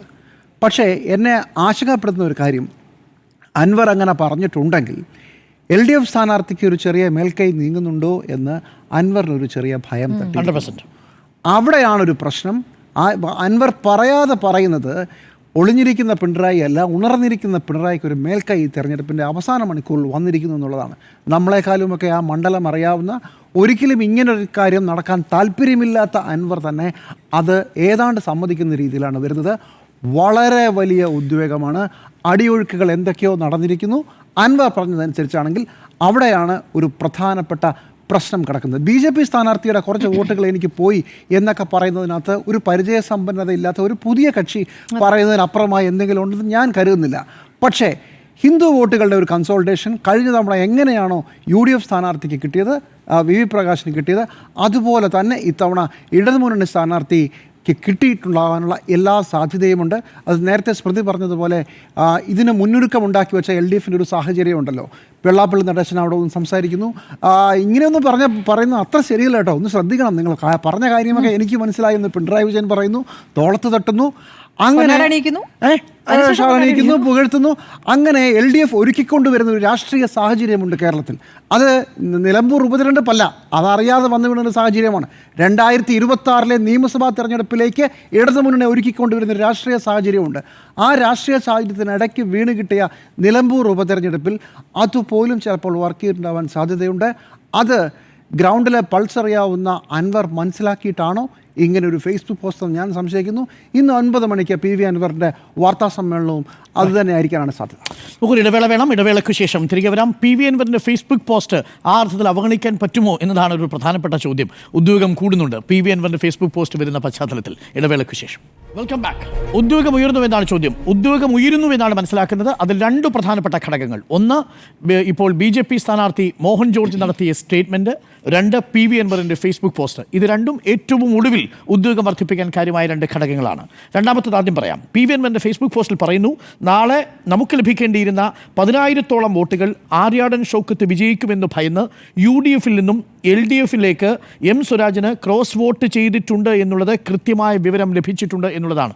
ഇപ്പോൾ മണ്ഡലത്തിൽ സജീവമായിരിക്കുന്ന ഇത്തരം കാര്യങ്ങളെക്കുറിച്ച് ഏറ്റവും ഒടുവിൽ പഠിച്ചയാളാണ് PV അൻവർ. PV അൻവർ പറഞ്ഞതിൽ നിന്ന് മനസ്സിലാക്കുന്നത് PV അൻവറിൻ്റെ ഫീൽഡ് സ്റ്റഡിയിൽ നിന്ന് PV അൻവറിന് ബോധ്യപ്പെട്ട കാര്യങ്ങളാണെന്നാണ് പറയുന്നത്. അതിനൊരു എക്സിറ്റ് പോളിൻ്റെ സ്വഭാവമുണ്ടെന്ന് ഞാൻ മനസ്സിലാക്കുന്നു. പക്ഷേ അതിൻ്റെ സാമ്പിളിങ്ങോ അതിൻ്റെ രീതിയോ ഒന്നും നമുക്കറിയില്ല. പക്ഷേ PV അൻവറിനെ പോലെ ഒരു സ്ഥാനാർത്ഥി, എന്താണ് PV അൻവർ ആദ്യം പറഞ്ഞത്? PV അൻവർ ആദ്യം പറഞ്ഞത് ഈ തെരഞ്ഞെടുപ്പിൽ ഒളിഞ്ഞിരിക്കുന്ന ഒരു പിണറായി ആയിരിക്കും താൻ വിജയിച്ചില്ലെങ്കിൽ മണ്ഡലത്തിൽ നിന്ന് വിജയിക്കുക എന്നാണ് പറഞ്ഞത്. എന്ന് പറഞ്ഞാൽ ആര്യാടൻ ഷൗക്കത്തായിരിക്കും താൻ പരാജയപ്പെട്ടാലും വിജയിക്കുക എന്ന് പറയുമ്പോൾ, ഇനി താൻ വിജയിച്ചാൽ പോലും 2ാം സ്ഥാനത്ത് വരുന്നത് ആര്യാടൻ ഷൗക്കത്തായിരിക്കും എന്ന് പറയുമ്പോൾ ആ നിലപാടിൽ നിന്ന് PV അൻവർ മാറുന്നു. പകരം അവിടേക്ക് ആരെ കൊണ്ടുവരുന്നു? അവിടെ സ്വരാജിനെ കൊണ്ടുവരുന്നു എന്നുള്ളതാണ്. അവിടെ വിജയിക്കുമെന്ന ആത്മവിശ്വാസം PV അൻവർ പറയുമ്പോഴും 10,000 വോട്ട് UDF ക്യാമ്പിൽ നിന്ന് സ്വരാജിലേക്ക് ചോർന്നിട്ടുണ്ട് എന്ന് പറഞ്ഞാൽ അതിൻ്റെ അർത്ഥം അത് ആര്യാടൻ ഷൗക്കത്ത് വിജയിക്കുന്നതിനെ തടസ്സമായി നിൽക്കുന്ന, ആര്യാടൻ ഷൗക്കത്ത് വിജയിക്കരുതെന്ന് കരുതുന്നവരുടെ വോട്ടുകളാണ് എന്ന് പറഞ്ഞാൽ UDF ക്യാമ്പിൽ നിന്നുള്ള വോട്ടുകളാണ്. അതായത് ആര്യാടൻ ഷൗക്കത്ത് വിരുദ്ധ വോട്ടുകളാണ്. ഈ തെരഞ്ഞെടുപ്പിൽ 2 പ്രധാനപ്പെട്ട വിരുദ്ധ വികാരങ്ങളാണ്. ഒന്ന്, ആര്യാടൻ ഷൗക്കത്തിനെതിരായിട്ടുള്ള ഒരു വിരുദ്ധ വികാരം. 2, പിണറായി വിരുദ്ധ വികാരം അഥവാ സർക്കാരിൻ്റെ ഭരണവിരുദ്ധ വികാരം എന്ന് പറയുന്ന 2. ഇത് 2ഉം ഇപ്പോൾ സ്പ്ലിറ്റ് ചെയ്യാൻ പോകുന്നു എന്നാണ് മനസ്സിലാക്കുന്നത്. ഒന്ന്, ആര്യാടൻ ഷൗക്കത്തിൻ്റെ വിരുദ്ധമായിട്ടുള്ള വികാരം സ്പ്ലിറ്റ് ചെയ്താൽ അത് PV അൻവറിന് ഗുണകരമാകുമെന്നാണ് PV അൻവർ കരുതിയതെങ്കിലും അവിടെ നിന്നൊരു ശക്തമായ വോട്ട് പോകുന്നത് സ്വരാജിലേക്കാണെന്ന് PV അൻവർ പറയുന്നു. അത് ഗ്രൗണ്ട് റിയാലിറ്റിയിൽ നിന്നാണ് PV അൻവർ പറയുന്നതെങ്കിൽ അത് ഇടത് ക്യാമ്പിനെ സംബന്ധിച്ച് അവസാന നിമിഷം കൂടുതൽ പ്രതീക്ഷ നൽകുന്ന ഒന്നാണ്. കാരണം ഈ തെരഞ്ഞെടുപ്പിൽ നമ്മൾ കണ്ട വൈകാരികമായ കാഴ്ചകളിൽ ഒന്നാണ് ഈ VV പ്രകാശിൻ്റെ വീട്ടിലേക്ക് M സ്വരാജ് പോകുന്ന കാഴ്ച. ആ കാഴ്ചയ്ക്ക് ഒരുപാട് രാഷ്ട്രീയ പ്രാധാന്യമുണ്ട്. അവസാന നിമിഷം വരെയും ഉദ്യോഗം നിർത്തി VV പ്രകാശിൻ്റെ കുടുംബം വോട്ട് ചെയ്യാൻ വരുമോ എന്നുള്ളൊരു ചർച്ച ആ മണ്ഡലത്തിലുണ്ടായി. എനിക്കൊന്നൊരു 3 മണിയോട് കൂടിയോ മറ്റോ ആണ് VV പ്രകാശിൻ്റെ ഭാര്യ വന്ന് വോട്ട് ചെയ്യാൻ വരുന്നത്. 3 മണി എന്ന് പറയുന്നത് ആലോചിക്കണം. അപ്പോഴേക്കും 60% വോട്ടുകൾ മണ്ഡലത്തിൽ പോൾ ചെയ്യപ്പെട്ട് കഴിഞ്ഞിരുന്നു എന്നുള്ളതാണ്. ഏകദേശം 60% വോട്ടുകൾ പോൾ ചെയ്യപ്പെട്ട് കഴിഞ്ഞു. പിന്നീടുള്ള 2-3 മണിക്കൂറിലാണ് ബാക്കിയുള്ള 15% വോട്ടുകൾ പോൾ ചെയ്യപ്പെടുന്നത്. അപ്പോൾ 55-60% പോൾ ചെയ്യപ്പെടുന്ന സമയം വരെയും അങ്ങനൊരു ചർച്ച മണ്ഡലത്തിൽ സജീവമായിരുന്നു. നമ്മളല്ല ആ ചർച്ച തുടങ്ങിയത്, മറ്റൊരു ചാനലാണ് അത് തുടങ്ങി വയ്ക്കുന്നത്. പക്ഷേ നമ്മൾ തന്നെ പറഞ്ഞത് VV പ്രകാശിൻ്റെ ഭാര്യ വരും എന്നാണ്. പക്ഷേ നോക്കൂ, അതൊരു സൂചനയായിട്ട് കണക്കാക്കാമെങ്കിൽ 2016 ആര്യാടൻ ഷൗക്കത്തിന്, ഞാൻ കരുതിയിരുന്നത് 2016 ആര്യാടൻ ഷൗക്കത്ത് വിരുദ്ധ ഒരു രാഷ്ട്രീയ നീക്കം അവിടെ ഇല്ല എന്നാണ്. പക്ഷേ ഇപ്പോൾ PV അൻവറിൻ്റെ വാക്കുകളിലാണ് നമ്മൾ വിശ്വസിക്കുന്നതെങ്കിൽ ആ ആര്യാടൻ ഷൗക്കത്ത് വിരുദ്ധ വികാരം അവിടെ ഉണ്ടെന്നും അതെങ്ങനെയാണോ 2016 LDF ക്യാമ്പിലേക്ക് പോയത് സമാനമായ രീതിയിൽ സ്വരാജിന് അനുകൂലമായിട്ട് പോൾ ചെയ്യപ്പെട്ടിട്ടുണ്ട് എന്നുള്ളതുമാണ്. ഇത് എങ്ങനെ മാറി എങ്ങനെ പോയി എന്നുള്ളത് നമുക്ക് വ്യക്തമല്ല. കാര്യം അവിടെ ആര്യാടൻ ഷൗക്കത്തിന് 2 ഗ്രൂപ്പിലാണല്ലോ വിരുദ്ധത ഉണ്ടായിരുന്നത്. ഒന്ന് കോൺഗ്രസിലെ തന്നെ I ഗ്രൂപ്പിൽപ്പെട്ട ഒരു വിഭാഗം, ഇപ്പോൾ കരീം ഫാക്ടർ അന്ന് 2016 കൃത്യമായിട്ട് വർക്ക് ചെയ്തു. അന്ന് പ്രകാശ് അടക്കമുള്ളവർ ആര്യാടൻ ഷൗക്കത്തിന് എതിർ ക്യാമ്പിലായിരുന്നു. അതിൻ്റെ പ്രകടനമാണ് പിന്നീട് 2021 ആര്യാടൻ ഷൗക്കത്ത് കാണിക്കുന്നത്. VV പ്രകാശിനെതിരെ നീങ്ങുന്നതും ആര്യാടൻ ഷൗക്കത്ത് പാർട്ടിക്കുള്ളിൽ തന്നെ. പക്ഷേ 2025 ആകുമ്പോഴേക്കും അത് കുറഞ്ഞുപോയി എന്നാണ് ഞാൻ കരുതിയിരുന്നത്. 2016 അത്ര ആര്യാടൻ വിരുദ്ധ വികാരമില്ല എന്നാണ്. പക്ഷേ ഇപ്പോൾ PV അൻവർ പറയുന്ന അനുസരിച്ചാണെങ്കിൽ അത് അവിടെ കനൽ മൂടിക്കിടന്ന അല്ലെങ്കിൽ ചാരം മൂടിക്കിടന്ന ഒരു കനലായിരുന്നു എന്ന് വേണം മനസ്സിലാക്കാൻ. ഏതെങ്കിലും തരത്തിൽ ആര്യാടൻ ഷൗക്കത്ത് അവിടെ പരാജയപ്പെടുകയാണെങ്കിൽ അതൊരൊറ്റ ഫാക്ടർ കൊണ്ടാണ്, അത് ആര്യാടൻ ഷൗക്കത്ത് വിരുദ്ധ വികാരം ആ മണ്ഡലത്തിൽ ശക്തമായി എന്നുള്ളത് കൊണ്ട് മാത്രമാണ്. അതല്ലാതെ അത് ലീഗിൻ്റെയോ കോൺഗ്രസിൻ്റെയോ പ്രവർത്തനത്തിലുള്ള പാകപ്പിഴവ് കൊണ്ടല്ല എന്നത് പറയേണ്ടി വരും. ഇനി ലീഗിൽ നിന്നുള്ള വോട്ടുകൾ, ലീഗ് ഞാൻ മനസ്സിലാക്കുന്നത് ഇത്തവണ ആര്യാടൻ ഷൗക്കത്ത് പരാജയപ്പെട്ടാൽ അതിൻ്റെ പാപഭാരം തങ്ങളുടെ മേൽ വരുമെന്ന് വ്യക്തമായിട്ട് അറിയാവുന്ന പാർട്ടിയാണ് മുസ്ലിം ലീഗ്. അതുകൊണ്ടാണ് അടുത്ത തദ്ദേശ തെരഞ്ഞെടുപ്പിൽ ആര്യാടൻ ഷൗക്കത്ത് ഇക്കുറി പരാജയപ്പെട്ടാൽ ലീഗിന് തിരിച്ചടിയാവുമെന്നറിയാം. നിലമ്പൂർ മുനിസിപ്പാലിറ്റി ലീഗിന് തിരിച്ചടിയാണ്. അപ്പോൾ ആ തിരിച്ചടി ഭയന്നുകൊണ്ട് തന്നെ ഇക്കുറി ലീഗിലെ മുഴുവൻ വോട്ടർമാരും ഒറ്റക്കെട്ടായി ആര്യാടൻ ഷൗക്കത്തിനോടൊപ്പം ചേരുന്നു. എന്നാൽ അവരിൽ ചിലരെങ്കിലും പറയുന്നൊരു കാര്യമുണ്ട്, 2026 അത് പ്രതീക്ഷിക്കേണ്ട കേട്ടോ. 2026 ഇതേ ആര്യാടൻ ഷൗക്കത്താണ് നിൽക്കുന്നതെങ്കിൽ ലീഗിൻ്റെ നിലപാട് ഇതായിരിക്കില്ല എന്ന് പറയുന്നു. കാര്യം ലീഗിന് ഒരിക്കലും മറക്കാൻ കഴിയാത്ത ഒന്നായിരുന്നു ആര്യാടൻ ഷൗക്കത്തെ ഏൽപ്പിച്ച പ്രഹരങ്ങൾ എന്ന് പറയുന്നത്. അത് വളരെ ഭംഗിയോടുകൂടിയാണ് ലീഗ് നേതാക്കൾ അവതരിപ്പിക്കുന്നത്. ഒടുവിൽ ജമാഅത്തെ ഇസ്ലാമി അടക്കമുള്ള വിഷയങ്ങൾ അവിടെ ചർച്ച ചെയ്യപ്പെടുന്ന ഒരു സാഹചര്യം ഉണ്ടാകുന്നു. രണ്ടാമത്തെ ഭരണവിരുദ്ധ വികാരം സ്പ്ലിറ്റ് ആകുമോ അതുള്ളതാണ് രണ്ടാമത്തെ പ്രധാനപ്പെട്ട. ഭരണവിരുദ്ധ വികാരം സ്പ്ലിറ്റ് ആകുന്നത് എങ്ങനെയാണ്? ഭരണവിരുദ്ധ വികാരം സ്പ്ലിറ്റ് ആയാൽ അത് PV അൻവർ കുറച്ച് വോട്ട് പിടിക്കുമെന്നാണ് പറഞ്ഞിരിക്കുന്നത്. എന്ന് പറഞ്ഞാലും അഡ്വാൻറ്റേജ് ആർക്കാണ് വരുന്നത്? സ്വരാജിനാണ് വരുന്നത്. ഇതാണ് രണ്ടാമത്തെ പ്രധാനപ്പെട്ട ഘടകമായി മാറുന്നത്. ഇതിനെ മറികടക്കാൻ പോകുന്ന ശക്തി BJPയുടെ സ്ഥാനാർത്ഥിയുടെ സ്റ്റേറ്റ്മെൻറ്റിന് ഇല്ല എന്നാണ് ഞാൻ മനസ്സിലാക്കുന്നത്. കാര്യം അവിടെയുള്ളത് 8500 വോട്ടുകളാണ്. പക്ഷേ ആ സ്റ്റേറ്റ്മെൻറ്റ് വളരെ പ്രധാനപ്പെട്ടതാണ്. ഇന്ന് തുറന്നിട്ടിരിക്കുന്ന ഒരു രാഷ്ട്രീയ ചർച്ച തന്നിലേക്ക് വരേണ്ടിയിരുന്ന വോട്ടുകൾ താൻ വിജയിക്കില്ല എന്ന് കണ്ട് മറിച്ച് വോട്ട് കുത്തി, അതാണ് സ്റ്റേറ്റ്മെൻറ്റ്. മറിച്ച് വോട്ട് കുത്തിയിരിക്കുന്നു എന്ന് പറയുമ്പോൾ BJPയിലേക്ക് വരേണ്ടിയിരുന്ന മോഹൻ ജോർജിന് ലഭിക്കേണ്ടിയിരിക്കുന്ന വോട്ടുകൾ UDFിലേക്ക് കുത്തപ്പെട്ടിരിക്കുന്നു എന്നുള്ളതാണ്. അങ്ങനെ ഒരു നീക്കം അവിടെ നടന്നിട്ടുണ്ടോ? അത് നാളെ വോട്ട് റിസൾട്ട് വരുമ്പോൾ മാത്രമേ നമുക്ക് മനസ്സിലാക്കാൻ കഴിയൂ. 8500-നേക്കാൾ വോട്ട് കുറയുന്നുണ്ടെങ്കിൽ, അഥവാ അത് 3500-ലേക്കോ 4000-ലേക്കോ പോയിട്ടുണ്ടെങ്കിൽ നിസ്സംശയം ഈ സ്ഥാനാർത്ഥിയുടെ സ്റ്റേറ്റ്മെന്റ് വളരെ വലിയ ചർച്ചയാകുമെന്നുള്ള കാര്യം ഉറപ്പാണ്. വാദങ്ങളെ ഗൗരവത്തിലെടുക്കുകയാണല്ലേ PV അൻവർ ഏറ്റവും ഒടുവിൽ 10,000 വോട്ട് ക്രോസ് വോട്ട് ചെയ്യുന്നല്ലേ? അപ്പോൾ ഒരു ബൂത്തിൽ 40 വോട്ട് വീതം ചില മേഖലകൾ ഇപ്പം വഴിക്കടവിൽ, അതാണ് ഞാൻ സംശയിച്ചത്. വഴിക്കടവിൽ 4000 വോട്ടിന്റെ ലീഡാണ് ആദ്യം UDF കണക്കൂട്ടിയത്. ഇപ്പോൾ ഏറ്റവും ഒടുവിൽ 1000-ലേക്ക് എത്തി. വഴിക്കടവിൽ അങ്ങനെ സംഭവിക്കാൻ പാടില്ല. വഴിക്കടവിൽ എന്താ, ആദ്യത്തെ 4 ബൂത്തുകളിൽ എനിക്ക് തോന്നുന്നു വലിയ ലീഡാണ് അവർ പ്രതീക്ഷിക്കുന്നത്. മൂത്തേടത്ത് 3000 അവർ പ്രതീക്ഷിച്ചത്. അവിടെയും മൂത്തേടത്ത് നോക്കൂ എത്രയാണ് വരുന്നത്. ചുങ്കത്ര എത്രയാണ് ഏറ്റവും ഒടുവിൽ? ചുങ്കത്രയാണ് കഴിഞ്ഞ തവണ വാട്ടർലൂ ആയത്. ചുങ്കത്രയിലാണ് ആര്യാടൻ വിരുദ്ധ വോട്ടുകൾ കൃത്യമായിട്ട് PV അൻവറിലേക്ക് പോൾ ചെയ്യപ്പെടുന്നത് കഴിഞ്ഞ തവണ. ആ ചുങ്കത്രയിലും ആ അർത്ഥത്തിൽ 3000 അവർ പ്രഡിക്റ്റ് ചെയ്തത്. മൂത്തേടം എന്ന് പറയുന്നത് കോട്ടയം, UDFിന്റെ കോട്ടയം. എന്തുകൊണ്ടാണ് മൂത്തേടത്ത് 1000 വോട്ട് മാത്രം ലീഡ് ചെയ്യുന്നത്? അതാണ് ഏറ്റവും പ്രധാനപ്പെട്ട ചോദ്യം. UDFിന്റെ കണക്കുകൂട്ടലിൽ പോലും മൂത്തയിടത്ത് 1000 വോട്ടുകൾ മാത്രമാണ് ലീഡ് ചെയ്യുന്നത്. പല കണക്കുകൾ വരുന്നുണ്ട്. അപ്പോൾ എന്തായാലും മൂത്തയിടത്ത് വലിയ കോൺഫിഡൻസ് ഇല്ലെങ്കിൽ അത് വലിയ തിരിച്ചടിയായി മാറും. അപ്പോൾ UDF ക്യാമ്പിൽ ഈ നിമിഷവും ആത്മവിശ്വാസമുണ്ട്. പക്ഷേ ആര്യാടൻ ഷൗക്കത്ത് വിരുദ്ധ വികാരം LDFിലേക്ക് പോയിട്ടുണ്ടെന്ന PV അൻവറിന്റെ ഫേസ്ബുക്ക് പോസ്റ്റ് ഈ ഘട്ടത്തിൽ വരുന്നു. ഈ ഏറ്റവും ഒടുവിലുള്ള കണക്കുകളുമായിട്ടാണ് PV അൻവർ വരുന്നത്. അത് PV അൻവറിന്റെ മാത്രം കണക്കുകൂട്ടലാണ്. പക്ഷേ എങ്കിൽ പോലും അങ്ങനെ വർക്ക് ചെയ്തിട്ടുണ്ടെങ്കിൽ LDF ക്യാമ്പിനെ സംബന്ധിച്ച് കൂടുതൽ പ്രതീക്ഷയുണ്ടാവുന്നു. 2 ഭരണവിരുദ്ധ വികാരം സ്പ്ലിറ്റ് ചെയ്തിട്ടുണ്ട്. ഇപ്പോൾ പറയുന്നത് വിജയസാധ്യത എന്നാണ് PV അൻവർ പറയുന്നത്. ഈ ഫീൽഡ് സ്റ്റഡിയിൽ പോട്ടെ, ഒരു 40,000 വോട്ട് പിടിക്കുക എന്ന് പറഞ്ഞാലും ചെറിയ കാര്യമല്ലല്ലോ. ഞാൻ ഇപ്പോഴും പറയുന്നു 10,000-ൽ കൂടുതൽ 15,000-ൽ കൂടുതൽ വോട്ടുകൾ PV അൻവർ പിടിച്ചാൽ അത് UDFിൻ്റെ വോട്ടിൽ നിന്നാണ് ബാക്കി വോട്ടുകൾ പിടിക്കുക എന്നുള്ളത്. അത് തീർച്ചയായിട്ടും സ്വരാജ് എന്ന് പറയുന്ന സ്ഥാനാർത്ഥിയെ നിർത്തിയതിനു ശേഷമുള്ള കോൺഫിഡൻസ് ആണ് LDFിനുള്ളത്. 10,000 വോട്ടിൽ പുറത്ത് PV അൻവർ പിടിക്കുകയാണെങ്കിൽ അത് PV അൻവറിൻ്റെ വലിയ മിടുക്കാണ്. അത് പോകുന്നത് UDF ക്യാമ്പിൽ നിന്നായിരിക്കും. അങ്ങനെ പോകുന്ന വോട്ടുകളും UDFിനെ സംബന്ധിച്ച് ഭീഷണിയാണ്. ഏറ്റവും ഒടുവിലും ആ ഉദ്യോഗം തന്നെ നിൽക്കുന്നു. 1638 എന്ന LDFിൻ്റെ കണക്കുകൂട്ടൽ വെറുതെയാവില്ല. ഇനി പരാജയപ്പെട്ടാൽ തീർച്ചയായിട്ടും മോഹൻ ജോർജിൻ്റെ സ്റ്റേറ്റ്മെൻറ്റ് വലിയ ചർച്ചയായി മാറുകയും ചെയ്യും എന്നാണ് എൻ്റെ കണക്കുകൂട്ടൽ. ഉദ്യോഗം ഉയരുന്നുണ്ടോ എന്ന ചോദ്യത്തിന് ഉദ്വേഗം ഉയർന്നു തന്നെ നിൽക്കുന്നു. ഏറ്റവും ഒടുവിൽ PV അൻവറിൻ്റെയും മോഹൻ ജോർജിൻ്റെയും സ്റ്റേറ്റ്മെൻറ്റുകൾ അതാണ് സൂചിപ്പിക്കുന്നത്. അത്തരം ചില അടിയൊഴുക്കുകൾ നടന്നിട്ടുണ്ട് എന്ന തരത്തിലുള്ള സൂചനകൾ കൂടി ഈ ഘട്ടത്തിൽ വരുന്നുണ്ട്. എന്തായാലും ഈ തെരഞ്ഞെടുപ്പിലെ വളരെ ഒരു ഡ്രാമാറ്റിക്കായ സംഭവങ്ങളായിരിക്കും നാളെ നടക്കാൻ പോകുന്നത്. ഒന്നുകിൽ ഭരണവിരുദ്ധ വികാരം വലിയ വേവായിട്ട് അലയടിച്ചിട്ടുണ്ട്. അത് സ്പ്ലിറ്റ് ആയാലാണ് പ്രശ്നം. ആ ഭരണവിരുദ്ധ വികാരം സ്പ്ലിറ്റ് ആയാൽ പ്രതീക്ഷിച്ചതുപോലെ ഒരു നേട്ടം UDF സ്ഥാനാർത്ഥിക്ക് ഉണ്ടാക്കാൻ കഴിയില്ല. ആര്യാടൻ ഷൗക്കത്ത് വിരുദ്ധ വികാരം സ്പ്ലിറ്റ് ആയിട്ടുണ്ടെങ്കിൽ അതും UDFന് PV അൻവറിനും ഒരേപോലെ തിരിച്ചടിയായി തീരുകയും ചെയ്യും. UDF ജയിക്കും തന്നെയാണ് ഞാൻ ഈ ഘട്ടത്തിൽ കരുതുന്നത്. PV അൻവർ പറഞ്ഞത് ആ രൂപത്തിൽ അസംഭവ്യം എന്നാണ്. അസംഭവ്യമാണ്. അല്ല, ഒരു ചെറിയ കാര്യമാണ്. PV അൻവർ ഇത് സമ്മതിച്ചു തരേണ്ട കാര്യമില്ല. PV അൻവർ ഇത് മുൻകൂറായിട്ടൊരു ജാമ്യം എടുക്കുന്നത്, അല്ലെങ്കിൽ PV അൻവറിനെ ഫിനിഷ് ചെയ്യുക. അതാണ് ഏറ്റവും പ്രധാനപ്പെട്ട കാര്യം. PV അൻവർ ഇതിപ്പോ പറയുന്ന കാര്യം എന്താ? എന്തുകൊണ്ട് ആര്യാടൻ ഷൗക്കത്ത് തോറ്റാൽ അതിന് ഉത്തരവാദി ഞാനല്ല. ആ സ്റ്റേറ്റ്മെന്റ് എങ്ങനെ വായിക്കേണ്ടത് നിങ്ങൾ നോക്കൂ. ആ സ്റ്റേറ്റ്മെന്റ് നിങ്ങൾ സ്ട്രേറ്റ് ആയിട്ട് വായിക്കരുത്. ആര്യാടൻ ഷൗക്കത്ത് പരാജയപ്പെടുമെന്ന ഭീതിയാൽ വിജയിക്കുമെന്നതുകൊണ്ട് ആര്യാടൻ ഷൗക്കത്തിനെതിരായി 10,000 വോട്ടുകൾ സ്വരാജിലേക്ക് പോയിട്ടുണ്ടെന്ന് പറഞ്ഞാൽ അതിനർത്ഥം ഞാനല്ല ആര്യാടൻ ഷൗക്കത്തിനെ തോൽപ്പിച്ചത്. ആര്യാടൻ ഷൗക്കത്തിനെ തോൽപ്പിച്ചത് UDFനുള്ളിൽ ആര്യാടൻ ഷൗക്കത്തിനെതിരായിട്ടുള്ള വികാരമാണെന്നാണ് ഫേസ്ബുക്ക് പോസ്റ്റ്. അങ്ങനെ ഇതാണ് യഥാർത്ഥത്തിൽ സംഭവിക്കാൻ പോകുന്നെങ്കിൽ UDF എന്ന സംവിധാനം ഇത്രത്തോളം ചരിത്രത്തിൽ ഇല്ലാത്ത രീതിയിൽ ഐക്യത്തോടു കൂടി പ്രചാരണം നടത്തി ഓരോ ബൂത്തിലും ചുമതലകൾ കൊടുത്ത് നടത്തിയിരിക്കുന്ന പ്രചാരണം പരാജയപ്പെടുകയാണെങ്കിൽ ആ സംവിധാനം അങ്ങ് പോട്ടെ. ആ സംവിധാനത്തിലല്ല സ്മൃതി പ്രശ്നം. അതുകൊണ്ടാണ് എനിക്കൊന്ന് സുജയ ആ സ്റ്റേറ്റ്മെന്റ് വളരെ ബ്യൂട്ടിഫുള്ളി ക്രാഫ്റ്റഡ് PV അൻവർ എന്താ പറഞ്ഞിരിക്കുന്നത്? UDFനെ അല്ല കുറ്റം പറയുന്നത്. ആര്യാടൻ ഷൗക്കത്ത് വിരുദ്ധ വികാരം എം സ്വരാജിലേക്ക് പോയി എന്ന അത് UDF വിരുദ്ധം എന്നല്ല പറഞ്ഞിരിക്കുന്നത്. UDF അവിടെ പ്രവർത്തിച്ചു, പക്ഷേ ആര്യാടൻ ഷൗക്കത്തിനെതിരെയുള്ള വോട്ടുകൾ സ്വരാജിലേക്ക് പോയി എന്നുള്ളതാണ് അതിലെ സ്റ്റേറ്റ്മെന്റ്. എന്ന് പറഞ്ഞാൽ ആര്യാടൻ ഷൗക്കത്ത് തോറ്റാൽ ഉത്തരവാദി ഞാനല്ല, പകരം നിങ്ങളുടെ ഉള്ളിൽ ആ സ്ഥാനാർത്ഥിയെ നിർത്തിയ തീരുമാനമെടുത്ത സതീശനാണ്. അതാണ് സ്റ്റേറ്റ്മെന്റ്. പിന്നെ ഒരു കാര്യം പറയണം, ഇതെല്ലാം PV അൻവറിന്റെ സംശയങ്ങളാണ് എന്നുള്ളതാണ്. എന്തായാലും നാളെ രാവിലെ നമുക്ക് അറിയാൻ സാധിക്കും. കുഞ്ഞാലിയുടെ ചോര വീണ് ഉയർന്ന പൂമരം എന്നുള്ളത് എങ്ങനെയാണ് വരുന്നത് എന്നത് നമുക്കറിയാം. അവിടെ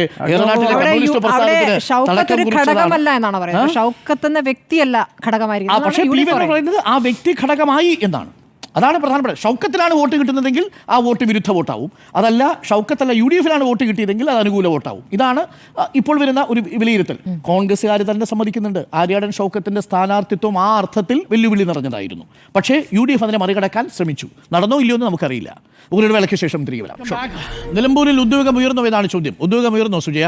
ഉദ്യോഗം ഉയർന്നു നിൽക്കുകയാണല്ലോ. അത് 19-ാം തീയതി വോട്ട് പെട്ടിയിലായപ്പോൾ മുതൽ പോളിംഗ് ശതമാനം, അതായത് ഒരു തണുത്ത തെരഞ്ഞെടുപ്പായിരിക്കും, മഴയായിരിക്കും, അധികം പേരൊന്നും വരില്ല, പോളിംഗ് ശതമാനം ഉയരില്ല എന്ന് കരുതിയ ഇടത്ത് നിന്ന് കഴിഞ്ഞ തവണത്തെ പോളിംഗിലേക്ക് തൊട്ടടുത്ത് വരെ എത്തുന്ന ഒരു പോളിംഗ് ശതമാനം വന്നപ്പോൾ തന്നെ കണക്കുകൂട്ടലുകളൊക്കെ നമുക്ക് എവിടെയാണ് പിഴച്ചത്, അല്ലെങ്കിൽ നമ്മൾ ഇനി എവിടെയാണ് കൂട്ടാനുള്ളത് എന്നൊക്കെ മുന്നണികൾ അപ്പോൾ തന്നെ കാൽക്കുലേഷൻസ് തുടങ്ങിയിരിക്കുകയാണ്. ഞാൻ ഇപ്പോഴും കരുതുന്നില്ല UDFിൻ്റെയോ അല്ലെങ്കിൽ LDFിൻ്റെയോ PV അൻവറിൻ്റെയോ കാൽക്കുലേഷൻസ് ഒരു എക്സാക്ട് പ്രഡിക്ഷനിലേക്ക് അല്ലെങ്കിൽ ഒരു എക്സാക്ട് നമ്പറിലേക്ക് അവർക്കാർക്കും എത്താൻ സാധിച്ചിട്ടുണ്ടാവില്ല. അതുകൊണ്ടാണ് കോൺഗ്രസ് ആദ്യഘട്ടത്തിൽ പറഞ്ഞതിൽ നിന്നും അവരുടെ തന്നെ ഫിഗേഴ്സ് അവരിപ്പോൾ മാറ്റുകയാണ്. ഏറ്റവും ഒടുവിൽ ഇപ്പോൾ മാഡം പറഞ്ഞ കണക്കിലടക്കം ആ ഒരു മാറ്റം നമ്മൾ കാണുന്നുണ്ട്. അതേസമയം LDF കൂടുതലായി തങ്ങളുടെ ആ ഒരു ഫിഗറിനെ കൂടുതലായി എക്സ്പ്ലെയിൻ ചെയ്യാൻ സ്ഥാനാർത്ഥി പോലും തയ്യാറാകുന്നില്ല എന്നത് നമ്മൾ കാണുകയാണ്. അതേസമയം തന്നെ PV അൻവർ ഈ വോട്ട് എണ്ണുന്നതിന് മുൻപ് ഈ രാത്രിയിൽ നമ്മൾ ഈ ചർച്ച അവസാനിപ്പിക്കുമ്പോൾ ഒരു വാർത്താ സമ്മേളനത്തിലേക്ക് കടക്കുകയാണ്.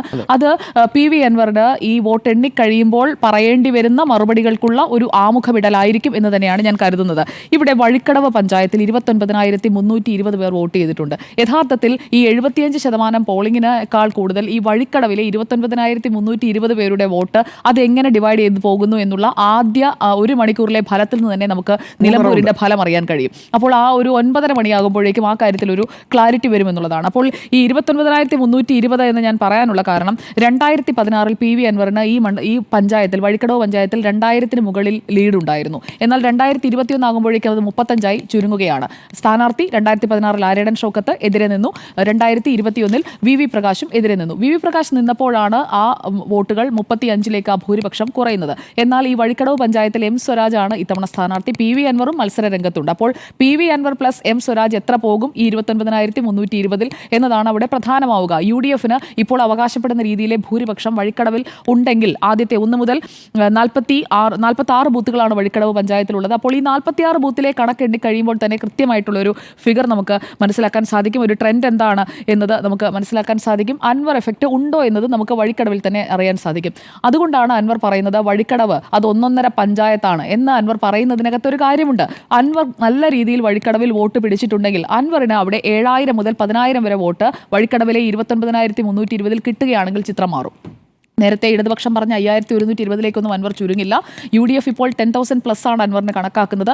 ആ 10,000 പ്ലസ് UDF കണക്കാക്കുന്നതിൽ ഏറ്റവും കൂടുതൽ ലാർജ് ഷെയർ എന്ന് പറയുന്നത് വഴിക്കടവ് പഞ്ചായത്തിൽ നിന്നായിരിക്കും എന്നുള്ളത് ഉറപ്പാണ്. ബാക്കിയുള്ള ഇടങ്ങളിലൊക്കെ ഒരു ഇഞ്ചോടിഞ്ച് പോരാട്ടത്തിലേക്കൊക്കെ UDFും LDFും എത്താം. PV അൻവറും കൃത്യമായിട്ടുള്ള വോട്ടുകൾ എടുക്കാം. പക്ഷേ വഴിക്കടവിൽ എത്ര പിടിക്കുന്നു? ഈ 1 to 46 ഈ ബൂത്തുകളിലെ കണക്കാണ് നാളെ ഏറ്റവും കൂടുതൽ ഉദ്വേഗം ജനിപ്പിക്കുന്നത്. അതായത് എൻഡിലേക്ക് ടുവേർഡ്സ് ദ എൻഡ് അമരമ്പലത്തേക്കും നിലമ്പൂർ നഗരസഭയിലേക്കും ഒന്നും നമ്മൾ എത്തുന്നതിന് മുൻപ് വഴിക്കടവിൽ നിന്ന് തന്നെ ചിത്രം വളരെ കൃത്യമായി തന്നെ നമുക്ക് മനസ്സിലാക്കാൻ സാധിക്കും. അവിടെയാണ് ഈ പഞ്ചായത്തിന്റെ ഒരു പൊസിഷൻ നമ്മൾ നോക്കേണ്ടത്. അവിടെ ലീഗിന് 7 വാർഡുകളുണ്ട്, കോൺഗ്രസിന് 6 വാർഡുകൾ, CPIM 9, CPIക്ക് 1, അങ്ങനെയാണ് 23 വാർഡുകൾ കിടക്കുന്നത്.